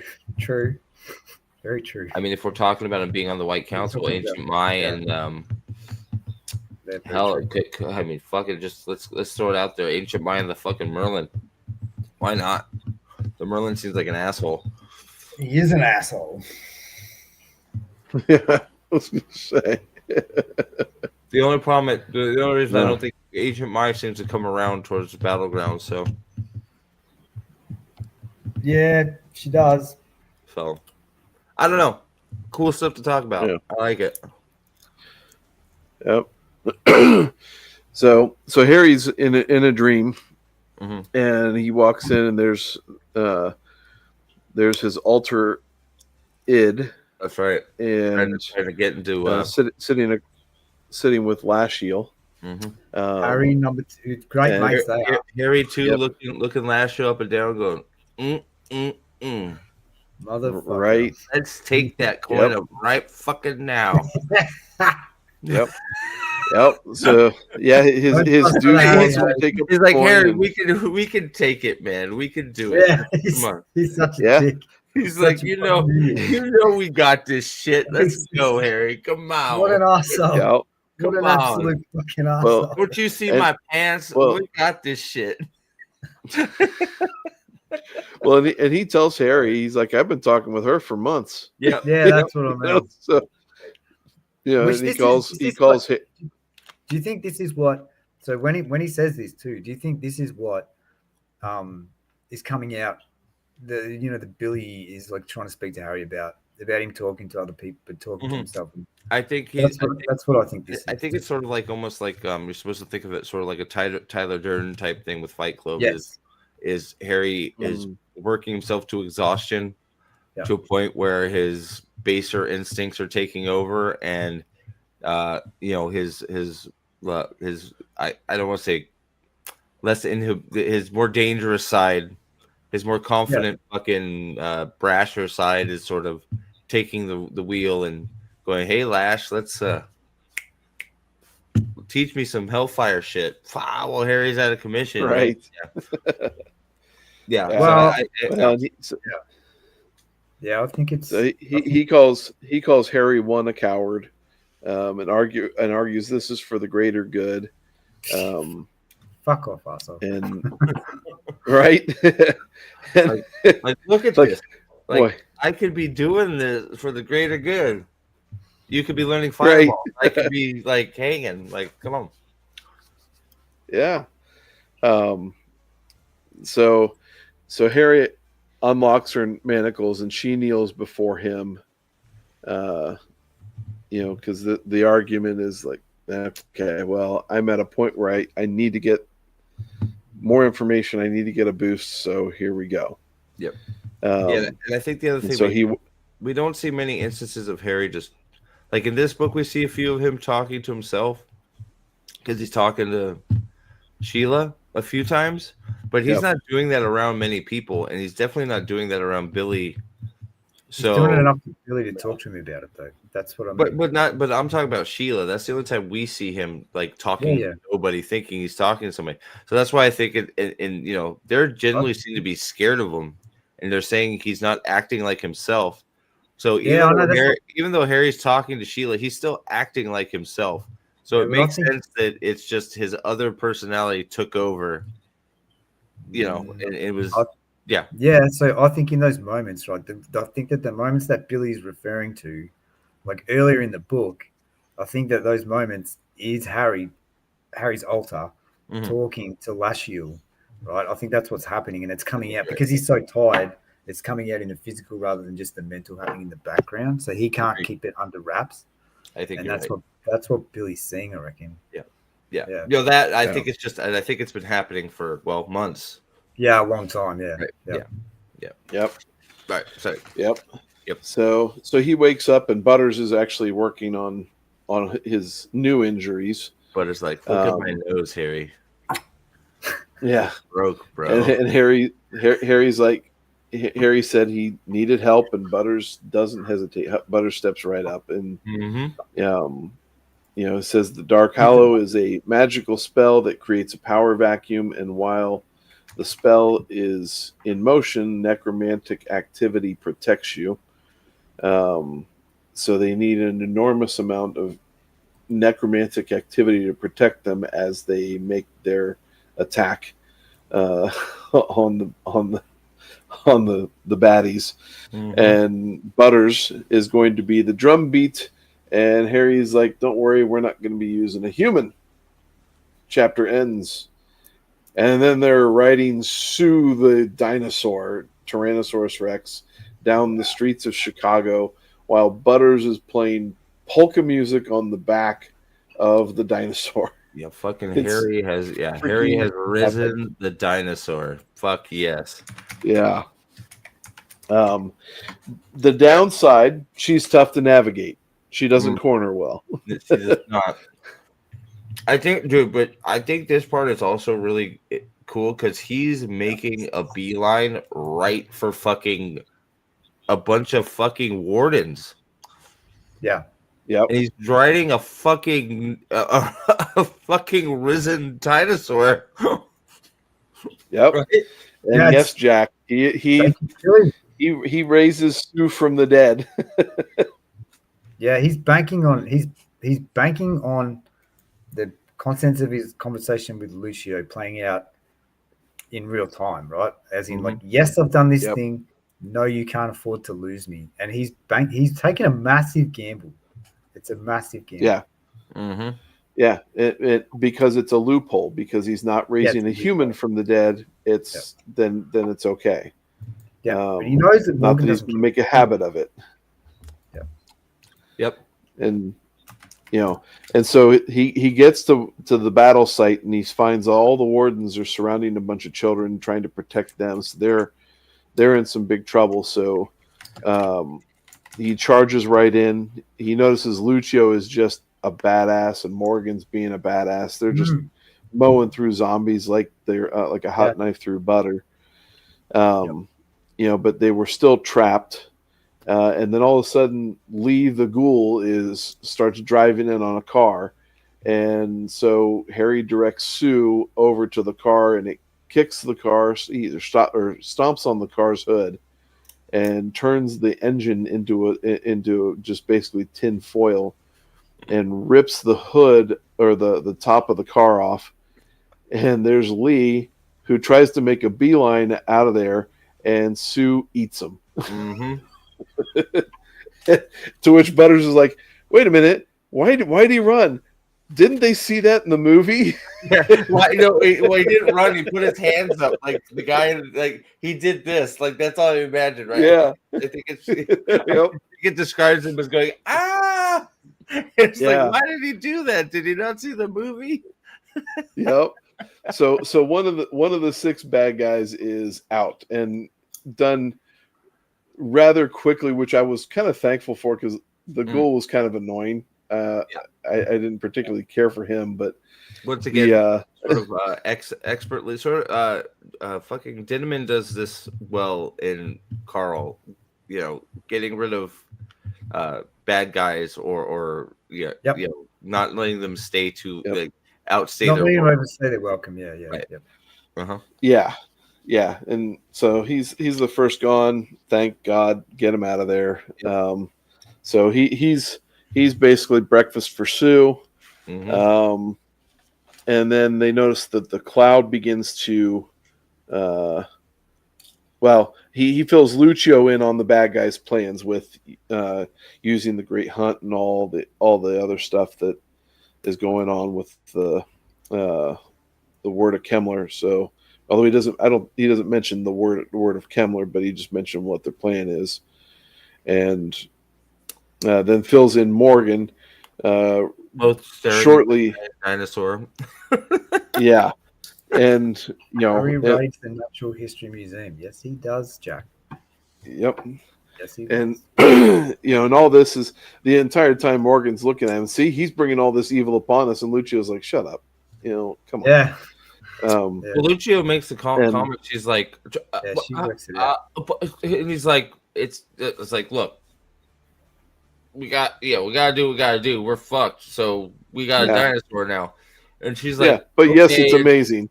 And then she's like, it's necromancy, but the fucking dinosaur. Necromancy, but holy shit, like that's fucking crazy. So I like that. I like that reaction to it. It made me instantly like Lucio even more. Yeah, same. Right.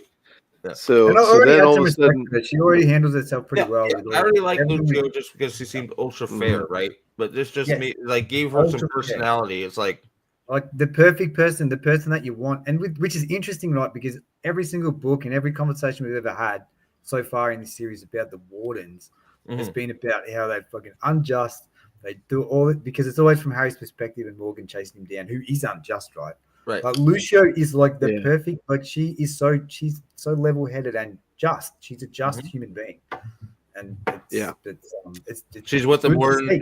She's what the warden should be, right? That's why she's the captain, right? So she earned a lot of points real quick in this book for me, anyway. So every time she opened her mouth, she got another point. I reckon.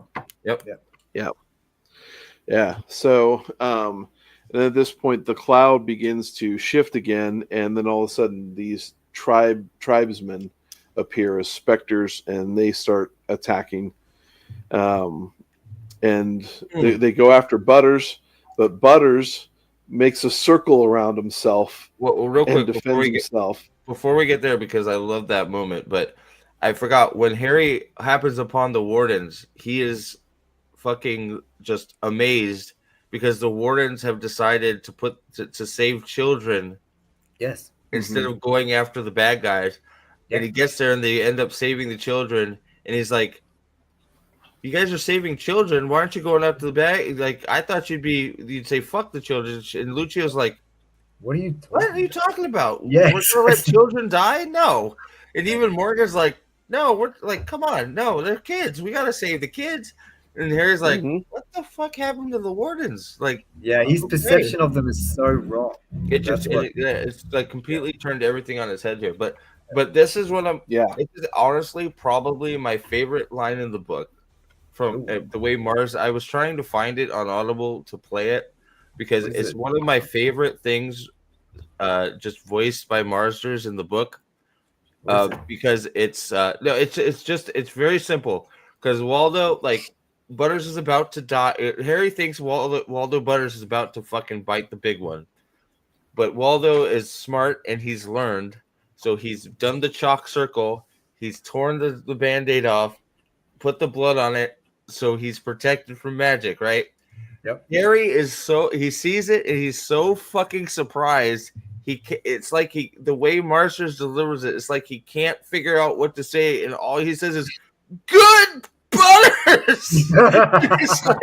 it's not even good job, Butters. It's just like, "Good Butters!" And I'm like, that is so great. Because he's just shocked. He's like, "Holy fuck, good job, buddy." Like it was like I just laughed out loud. It was funny because I was listening to it at work. I started laughing out loud. And people started looking at me. I'm like, because it's "Good Butters." And it was just like perfect. It was great. Yep. Absolutely. Yeah. Yeah. So he creates that defensive circle, saves himself. Harry doesn't have to worry about Butters at this point. Mm-hmm. Oh, And then Lucio then saves Harry, and then Corpse Taker appears, and and Lucio and Corpse Taker start fighting, and Harry's trying to get to there to help out Lucio in the fight, but specters kind of surround Harry, so he's got to take care of them first, and Corpse Taker and Lucio end up fighting and going around the corner of a building. And then Harry, when he deals with the specters, he goes around the corner to find Lucio killing the Corpse Taker. To which you're like, yes. And then Harry quickly realizes that something's off, and that it's not the Corpse Taker that was just stabbed. It was actually Lucio. That Corpse Taker had done the body switch. And so he quickly pulls out his revolver. can we talk about how did he work that out? Because I can't remember. How did Harry know? It was something. It was something that she had said. That didn't quite jive. It was and like her mannerisms as they were going back out to go re-engage the battle. It just didn't seem right. Okay. And so that's when I can't remember exactly, and I probably should have paid a little bit more attention on that. But he, Some kind of yeah. So Faden is kind of on the same thing. There was something off. He quickly realized it, and he put two and two together very quickly, and took a gamble. Pulls out his revolver, and can't be wrong. said, He can't no, fuck he it up. can't be wrong on this. Because if he does this, and he almost pays the penalty for it, but he pulls his gun out, immediately points at her head, and before she can do her spell to take Harry's corpse, he pulls the trigger and kills her. So Corpse Taker is dead, but also the assumption at the moment is so is Lucio. And Morgan comes around the corner to see it all go down, and immediately calls out traitor and goes after Harry. And Harry's like, fuck.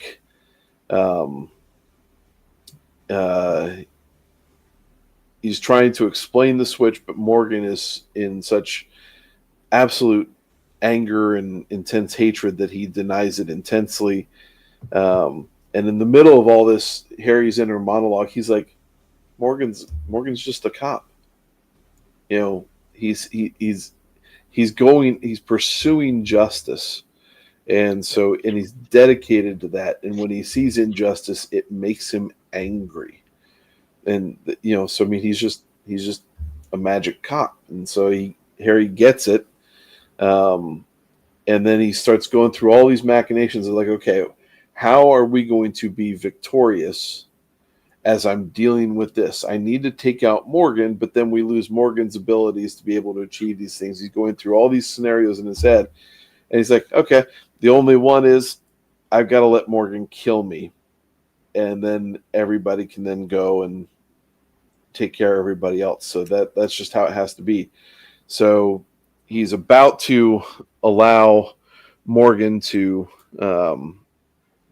kill him, and then Lucio in Corpse Taker's body calls out and commands him to stop. And I think Ramirez shoots him in the leg or something.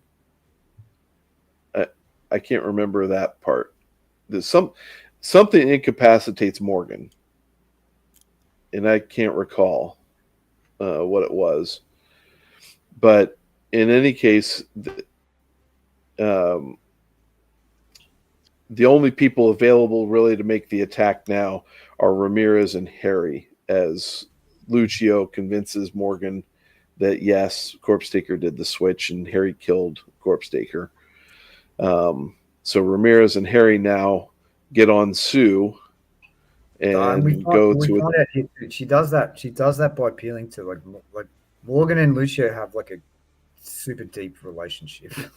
Yes, Like they a do. very deep friendship that's gone along over a very long period of time, and he clearly cares for her, and that's how she convinces him. Yep.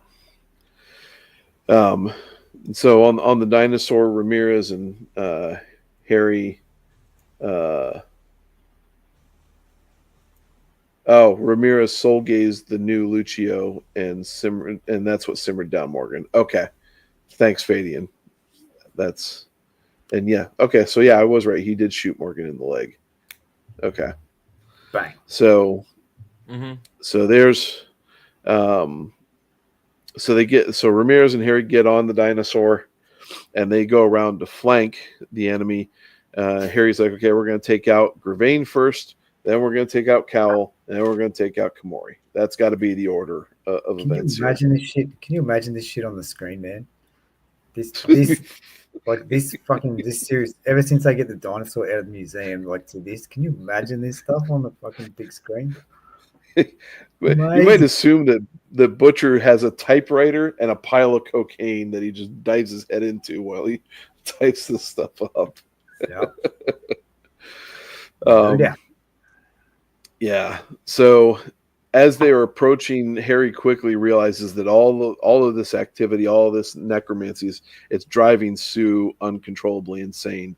So Harry guides her into like the biggest crowd of zombies possible, and then he and Ramirez make a jump for it to engage Gravane. And then in that fight, Gravane basically just kind of deals with Harry and has him down after a short fight, and he's about to kill Harry. And Ramirez sneaks around and opens Gravane's throat. And then Gravane, not really realizing that he's dying, doesn't utter his death curse. And then Ramirez pulls his gun out and completely kills him. So Gravane is now out of the picture. And then at that point, Kamori comes in from behind Harry and holds him by his throat with a blade. And then Cowell takes out Bob. And so Cowell is now Bob's master, so to speak. and Bob says, you should kill Harry right now. Mm-hmm. Which is really kind of a first sign indicator that maybe Bob's not really. What's up, Jeremy? By the way, hi, welcome. Maybe Bob's not really under Cowell's control because he knows that there's a death curse involved. So, I think this is what Fadian wants to talk about, whether Bob is faking it or if he should be able to fake it, or that's the question. Whether he should be able to fake it, I think, is the question. I think that's the question because, So sorry, finish your thought, and then we'll see if I'm guessing right. Okay. Let's see here. So, Cowell says, no, I'm not going to kill him. I don't want his death curse. So he begins to draw on the Dark Hollow's power. And Harry, he sets Bob down, and Harry calls out to Bob, and Bob winks his. Bob's got a different color light in his eyes at this point. The blue light. Yeah, it's a blue light, but he winks an orange light at him. Yeah, one eye flickers orange, and he's like, "Yeah, Bob just wink at me." Right. Yeah, and then at that point, it's getting intense. So Harry yells to Bob and says, "I give you permission to leave the skull." And so Bob just shoots out, and it just looks like he goes out to engage something out in the mist. You Well, know, it's he's really not sure. He thinks he might have got sucked up in the ritual too. yeah, He's not yes, sure. that's what. Yeah. Yeah, correct. And so now Harry's just kind of like, okay, now I've got to deal with Kamori, and Cowl, Mm-hmm. and where's the note here? Permission. Well, Cal's about to take care of himself because the Dark Hollow got interrupted, right? So it's all about the backlash on him, right? Yes, and I didn't write down what exactly. So this is where happened with Bob that. floats out. He thinks he's getting sucked Yeah. up. He's not sure where Bob went. And then all of a sudden, I think at this point it's Bob comes back as Sue and Yeah, knocks Bob him comes back both out. in control of Sue. Control Sue, yeah. Yeah. Yeah, that's what knocks Cal down, and Yeah, Sue, and he comes running through his Sue, knocks him out of the vortex, and fucking Cal goes flying into Timbuktu, getting the backlash of the spell, like fucks him up. Presumed dead, but not. Kamari, doesn't Kamari just disappear? Like and is assumed yeah, dead? I don't think we even get a confirmation of what happened to her. Get confirmation. No. Like yeah, it is assumed that she got caught up in that as well, right? yes, yeah, I think so. Yeah, because in all, it pretty much is just it all goes black from the there one for thing that Harry. doesn't make sense for the Cal is Justin putting down Bob. There's a few things, but it's another thing. Harry not recognizing Cal at all if it was Justin is a big like you would think Harry would be having some sort of like liver spots moments if that was Justin de Mornay, his evil teacher that he has ingrained in his brain. But especially seeing his Cal, like his mannerisms are so clear, right? In the book, like they're so stark. Like his character's so well defined. Like the way that he acts is really well defined. So like if that was Justin, you wouldn't be able to miss it if you were Harry. You wouldn't think. Because he notices everything else, right?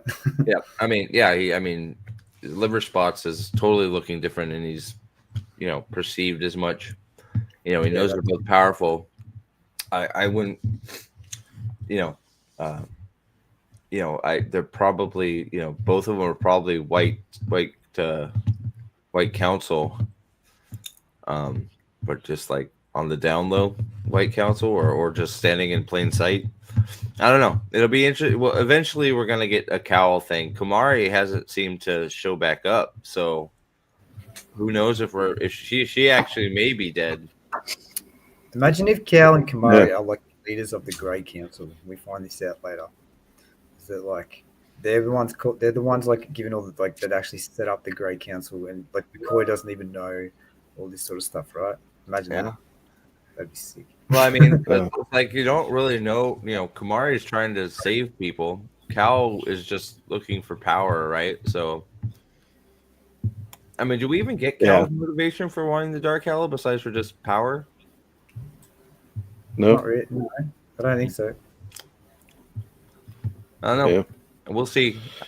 Well, that's coming. Cal is back, so Cal comes back, so. Eventually, there's going to be a reveal there at some point. I would think. Yeah. If it's the Merlin, I'm gonna be like, thank you. It can't be. I don't think it can be.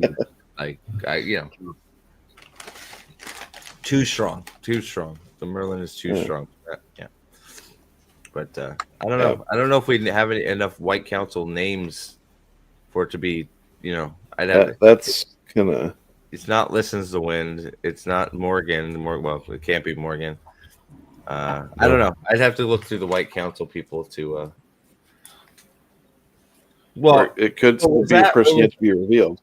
It was that too, which is also what Harry is doing, but also it's like, well, the power that comes with it to be a god, yada yada yada. And then if you're to believe Harry. Well, are we believing that Cal made the deal with the Red Court or Gravane? Which of the Kemmler disciples made the deal with the Red Court to stage this whole thing at the same time, so whoever turns into the god could go take out the white Gravane. Court heads? Yeah, Was it Yeah, I think Gravane it was made the deal? Gravane. Yeah. Okay. I've got it down as Gravane for sure. Makes sense. So No, it was Cowell. Cal made the deal. I think it's Gravane. That's what I wrote down. Does it explicitly say that? Does it? That's just what I wrote down. I don't, Yeah. that could be wrong. I think it's Gravane, but there's an argument. Cal informs Harry that the council is not what it once was. It's rotted from the inside, and many wizards who have chafed at the restrictions have seen the war with the Red Court reveal its weakness. It will fall soon. Come on. That's motivation for Cal to do it. Mm-hmm.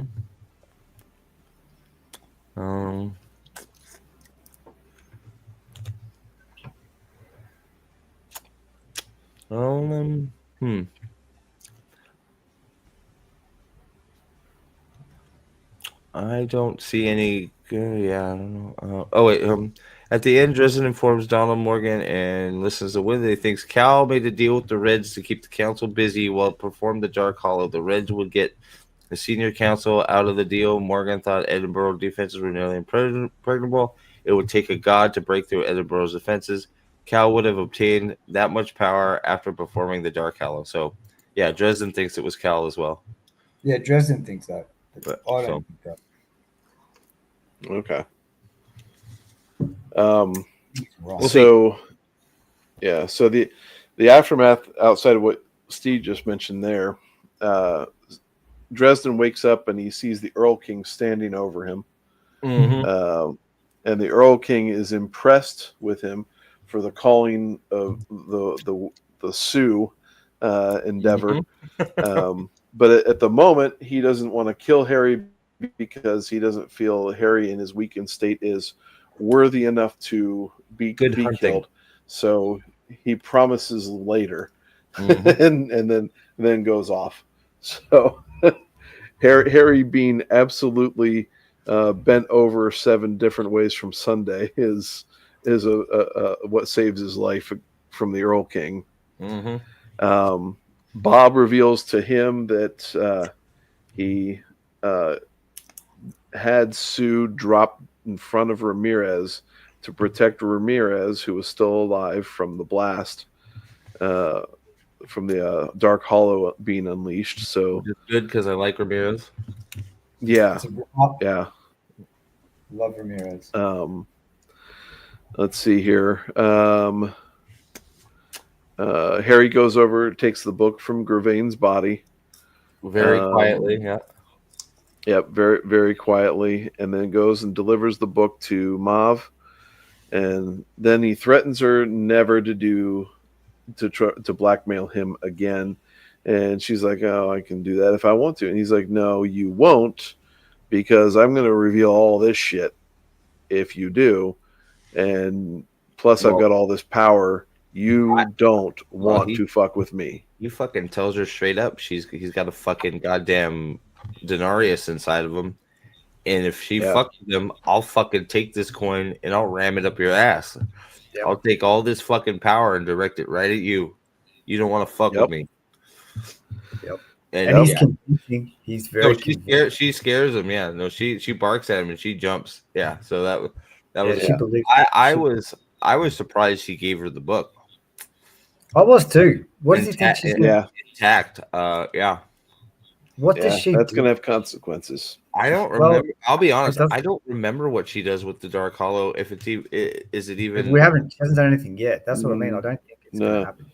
No, but I think she's already utilized it to some degree because of what we see in the most recent book. That Battleground. Yeah. I'll have to make that. Yeah, I'm not sure. Yeah. She's busy. Um, She's gonna end up being a real bad deal. Yeah, but she's not the one to worry about yet. Not At this yet. point with the Black Council, she's not the one you worry about in the Black Council. There's another one. Not yet. Or I'm two. just saying she's quietly gaining power. Yeah, I think she's sort of like crawled into the shadow and is sitting there going, "I'll take that. I'll take that. Yeah. Give me that." no, Faden, you see her once more, in Battleground. Yeah. Which is interesting. The fact that she disappears with a book of power for what 8? How many books to Battlegrounds? It's gonna be 10. So 10 books. She 10 disappears. books.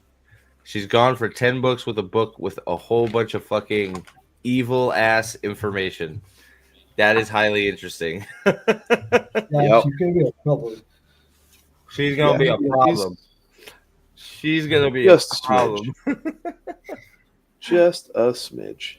Next Halloween, we're gonna have an issue. Sorry, go ahead. Right. Yeah. So Harry, he ends up going to his grave because he's thinking about that death curse, and there's Harry's dad once again. And he comforts him. He's like, "Listen, everyone dies alone." What you mentioned earlier, Steve. Yep. But it's not you're not alone on the other side. You know. So You're not alone here. Detroit, You're not alone here. You're not alone on the other side. And he's like, "Oh, really?" He's like, "Oh yeah, oh yeah." Yeah. But everybody dies alone. Like, stop fooling yourself. Yeah, dying is a one-person thing, but you live together, you die, and you're not alone on this side. He's like, "Oh shit, okay." Yeah. So. And Harry's like, "But I've made some choices." He's like, "Yeah, choices are about what we do with them afterwards. You know, it's you make the choices that you deem right in the moment, and then how do you deal with the repercussions?" Mm-hmm. So news reports all the damage gets attributed to weather and the Sue's Yes. the bones of Sue being scattered was a college prank. Yes. Early on. Yes. Jack's With Mortimer. his dad helps him get info about hotspots. Yeah, Mortimer, and then also a slight one with Rollins interaction. Mm-hmm. So and then Morgan then comes up to Harry and reluctantly admits that Harry's probably not a bad guy.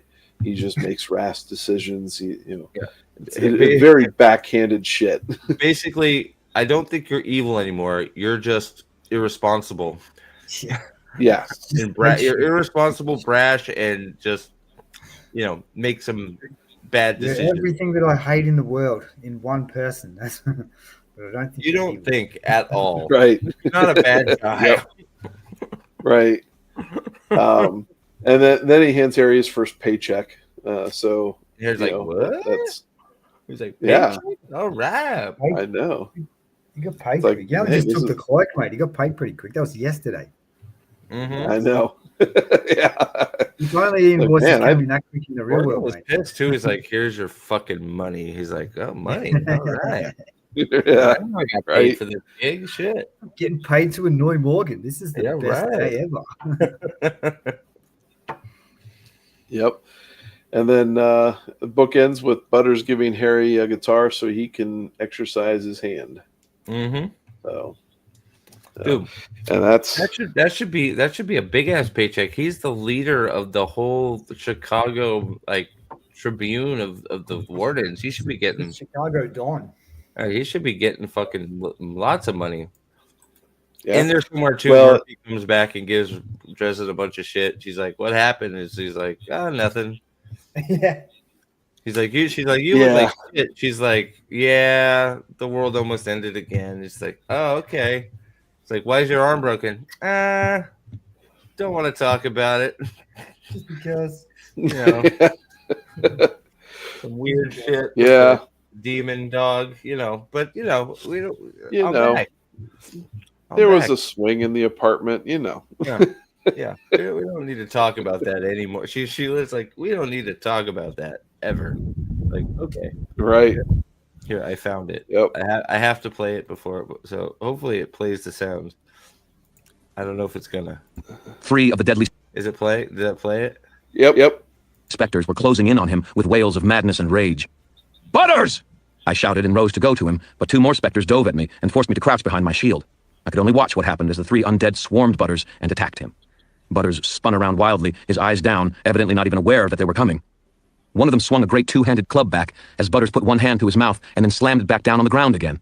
The specter's weapon swept down with a clean and lethal grace, heading directly for the back of Butters' head, and suddenly shattered against the curving curtain of an empowered circle. Butters looked up at the specters as they flailed uselessly against the circle. He had the piece of chalk I'd given him in one hand, and he torn the little cut he'd used before open once more with his teeth. He stood up, the drum still thumping, and gave me a shaky thumbs up. "Good Butters!" I shouted at him.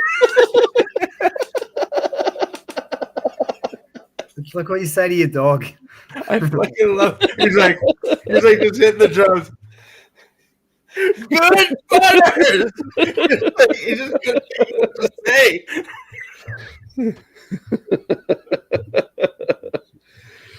Oh man, that's fantastic. So good. It's so great. Just like it's not even good job, Butters. It's like he's shocked. He's like, yeah. Yep. He's like, fuck yeah. Yep. Yeah. Oh man, It's funny. It is funny that he did. That was also another moment that fucking Thomas. I forgot what moment it was, but Thomas was like, "No shit, Butters has surprised me. Look at that. The little guy's fucking standing up. Yeah, good ass shit, man." Oh, we got another vote. So Molly went. Karen almost came even, man. Karen almost made it. This is bullshit. You're all fucking...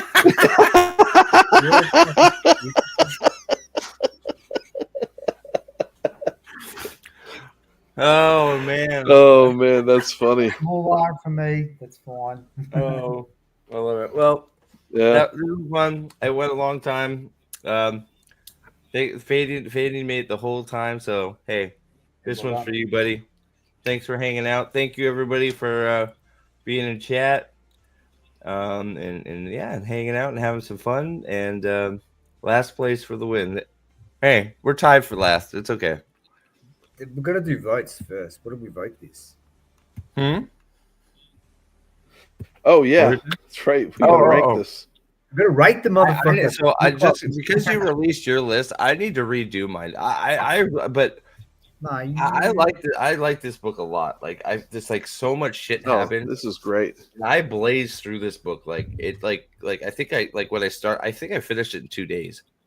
If that. Like it was just I went boom, boom, boom, done. Right. So I don't know. Like it's I don't remember what I rated half the other ones, but you gave the last book a 9. I need to redo everything, but I'd say it's probably all things being equal, probably like this.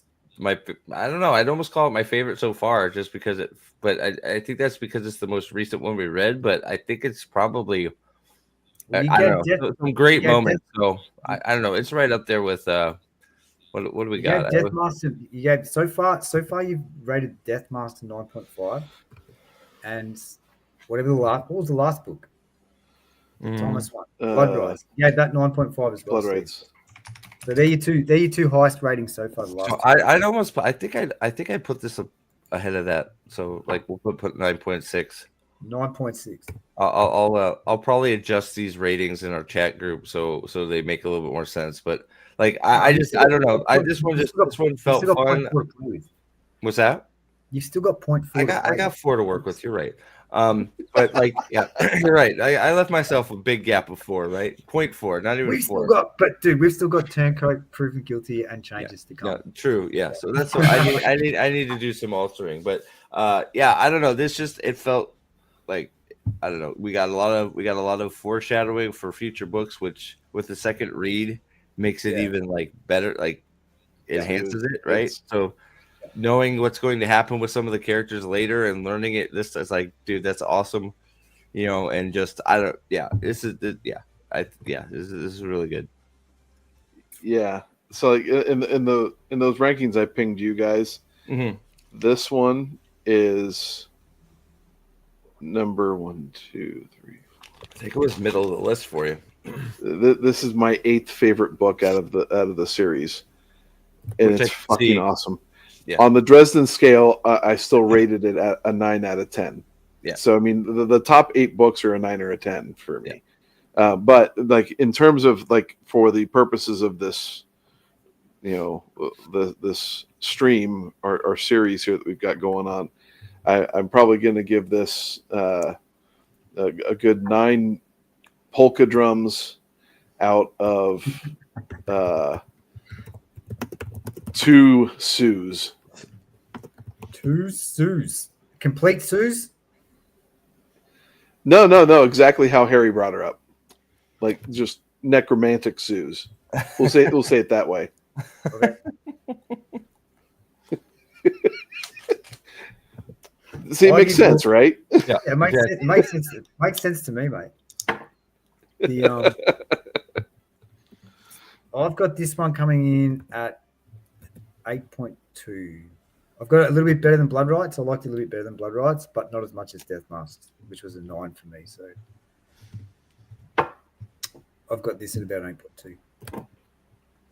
See, you're giving yourself plenty of room on the Dresden scale. You're being smart. Like I got way out of hand real fast.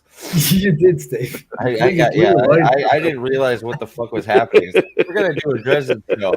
9.5 is like, what are you doing, you dumb fuck? Like, what are you doing, idiot?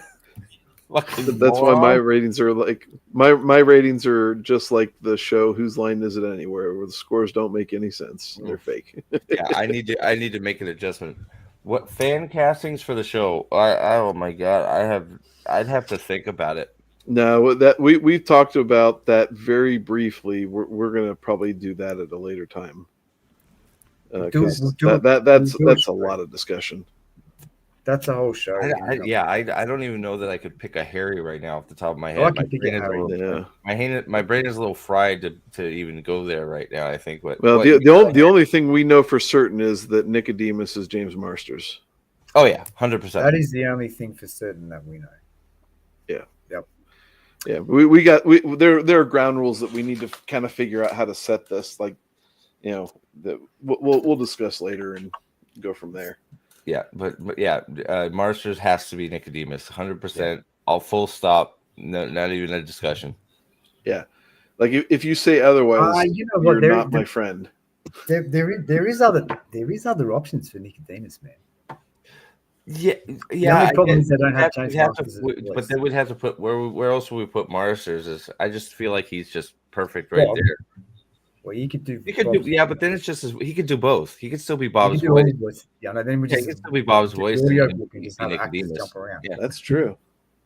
I mean, the only other one. I mean, he could be Johnny Marcone. Yeah, true, but then there's. But I think Nicodemus is. But there's more Marcone than Nicodemus really. So we'd get more of him as if he was Johnny Marcone too. So I don't know. I don't know. I can. Marster gets in somewhere. It's just about where. He has to, and he's Bob. Always. He always has to be Bob. He has to be Bob. Yeah. No one else can do that. Marsters could be Harry's dad. It's too. Yeah, he could be, but it's just too. That he needs a major part because he's just like ingrained in the series now. Right. Yeah.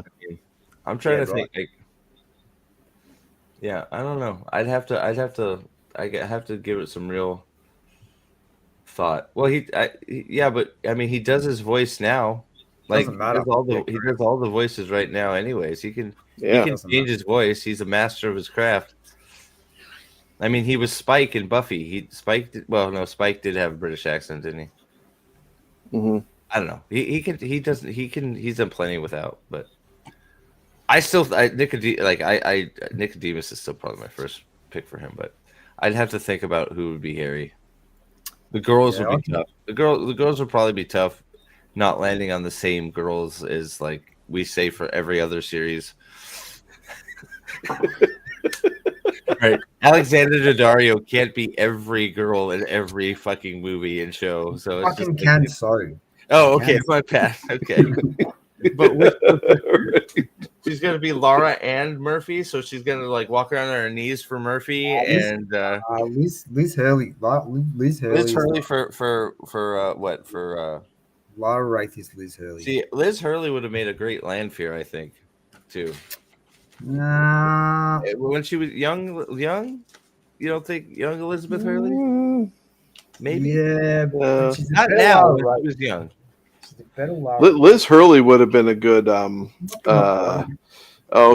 the hoe bag? Who's the hoe bag that kept on trying to get Perrin? Verlaine?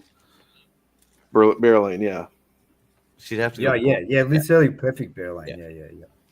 Yeah. I agree. Liz Hurley when she married Warney. Well, that Liz Hurley. That's the perfect. Yeah. I don't know. Yeah. Thanks, Fabian. The show is based on Red Court books. Yeah, the new show. The new show is going to be good. It's based. There's the new show. Yeah, the new show. Yeah, well, it's. I think I don't know if he announced it or not, but there is talks. Jim's having talks with studios about doing like a book. It's around changes, really. It's around that storyline. Just why do we have to? What? Just start at Stormfront and go. Yeah, no. Well, I think that. Like I don't know. Like the books are made for episodic television. Dude, I mean, it really is. It's just you could do 20 plus seasons of easy. Yeah, fucking easy. Do two seasons a year. It's easy. It's just fucking crank it. Old school episodic TV. You got 40 episodes a year coming out, like Friends. You crank them out. Fucking, you could even do fucking half-hour episodes and have 20 of them. Like, I mean, that probably wouldn't be my preferred. But you could. You could probably do an episode or a book in 6 episodes. Depends on the book, but a lot of these the books aren't long. The books aren't long. Yeah, they're perfect. It's like you have your main storyline, and you have your overarching, just like any good sitcom, right? And it's just like they're just made for it. Like that's why, like when I found out there was a show and it was just complete garbage because they changed everything, I was like, that's not the only reason it was garbage. Well, no, I know there was. I read a little bit. There was some other shit. I have to watch it, man.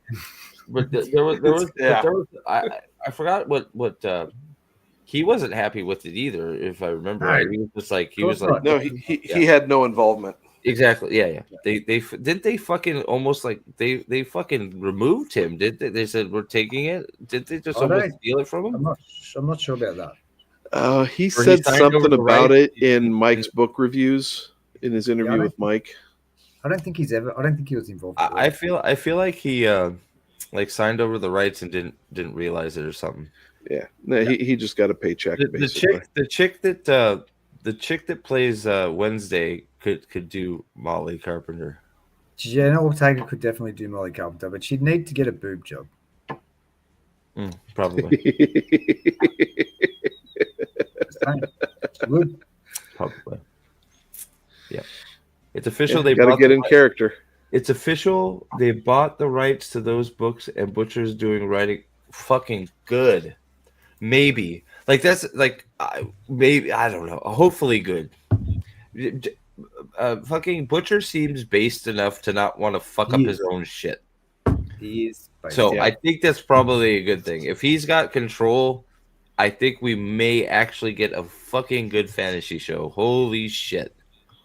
Well, that's awesome. I had no idea. I'm gonna have to look into that tomorrow. That's great. Yeah, and he's writing it. He's writing it around the changes storyline, so around the Red Court War storyline, right? Like around that, which is like that. Which is that's the front half of the book. You're just skipping Full Moon, basically. But you're skipping a fair few plots like leading up to there. Right? Well, but there's that. You're skipping the story. They got Stormfront and Full Moon. You're skipping, which are basically two of the books that are widely known as the less popular ones. Yeah, them getting started. So losing those isn't bad, and then So you start with Grave Peril. Mm-hmm. which kicks Yeah, off. Well, yeah, Great Peril. You're introduced to Bianca. Bianca comes into Great Peril, doesn't she? Yeah, which we love that book. Great Peril is great. It's a great yeah. book. You would have to use elements of that to set up what happens later on. So You would think, So that you would think, That I mean, that's where I do.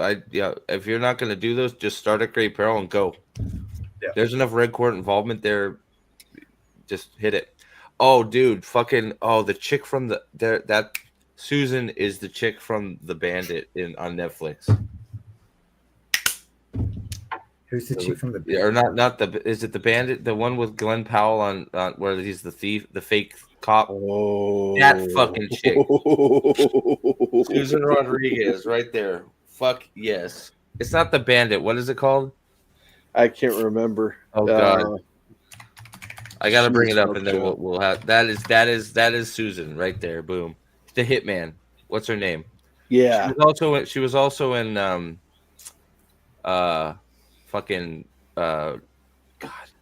Andor. She's fucking gorgeous. She is fucking amazing. This chick. Yeah, boom. There he is. There she is. I imagine always like a Halle Berry type for Susan, to be honest. Yeah. Yes, this chick, Yep. I could say that. I'd say the chick from Three Body Problem, but she's fucking bonkers, so I don't want her anywhere near this shit. She's a fucking lunatic. You know the chick I'm talking about. Lisa or whatever. Lisa, whatever. Yeah, she's great. She's hot as hell, but she is fucking crazy. I can still fix it. What's her? Elisa or something? Or what is it? She's fucking crazy hot, but like she's a lunatic. That's the book.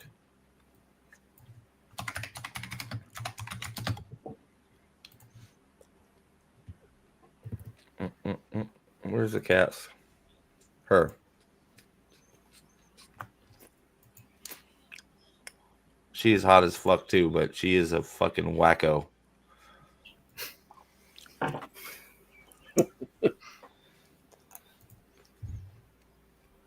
I'm not sure they're dark enough for Susan, to be honest.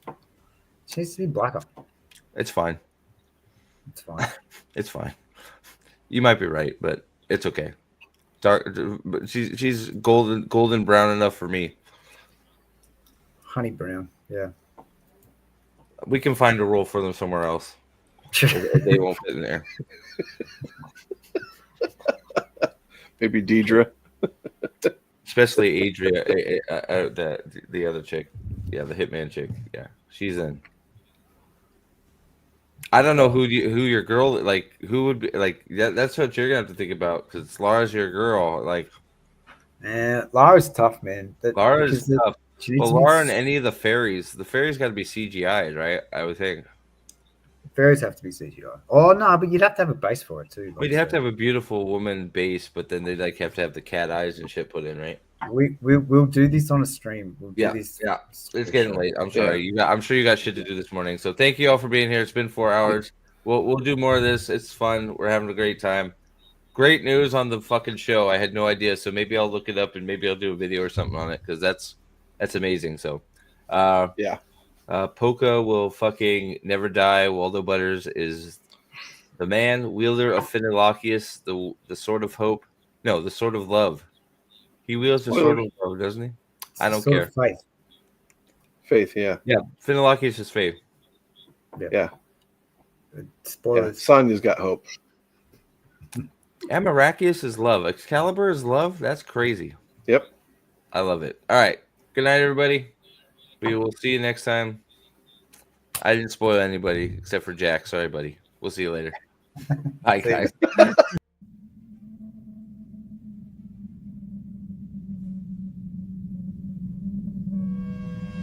Polka will never die? Again. Polka will never die, he stammered. I shook him a little. Louder! Polka will never die, he shrieked. We're going to make it, I shouted. Polka will never die!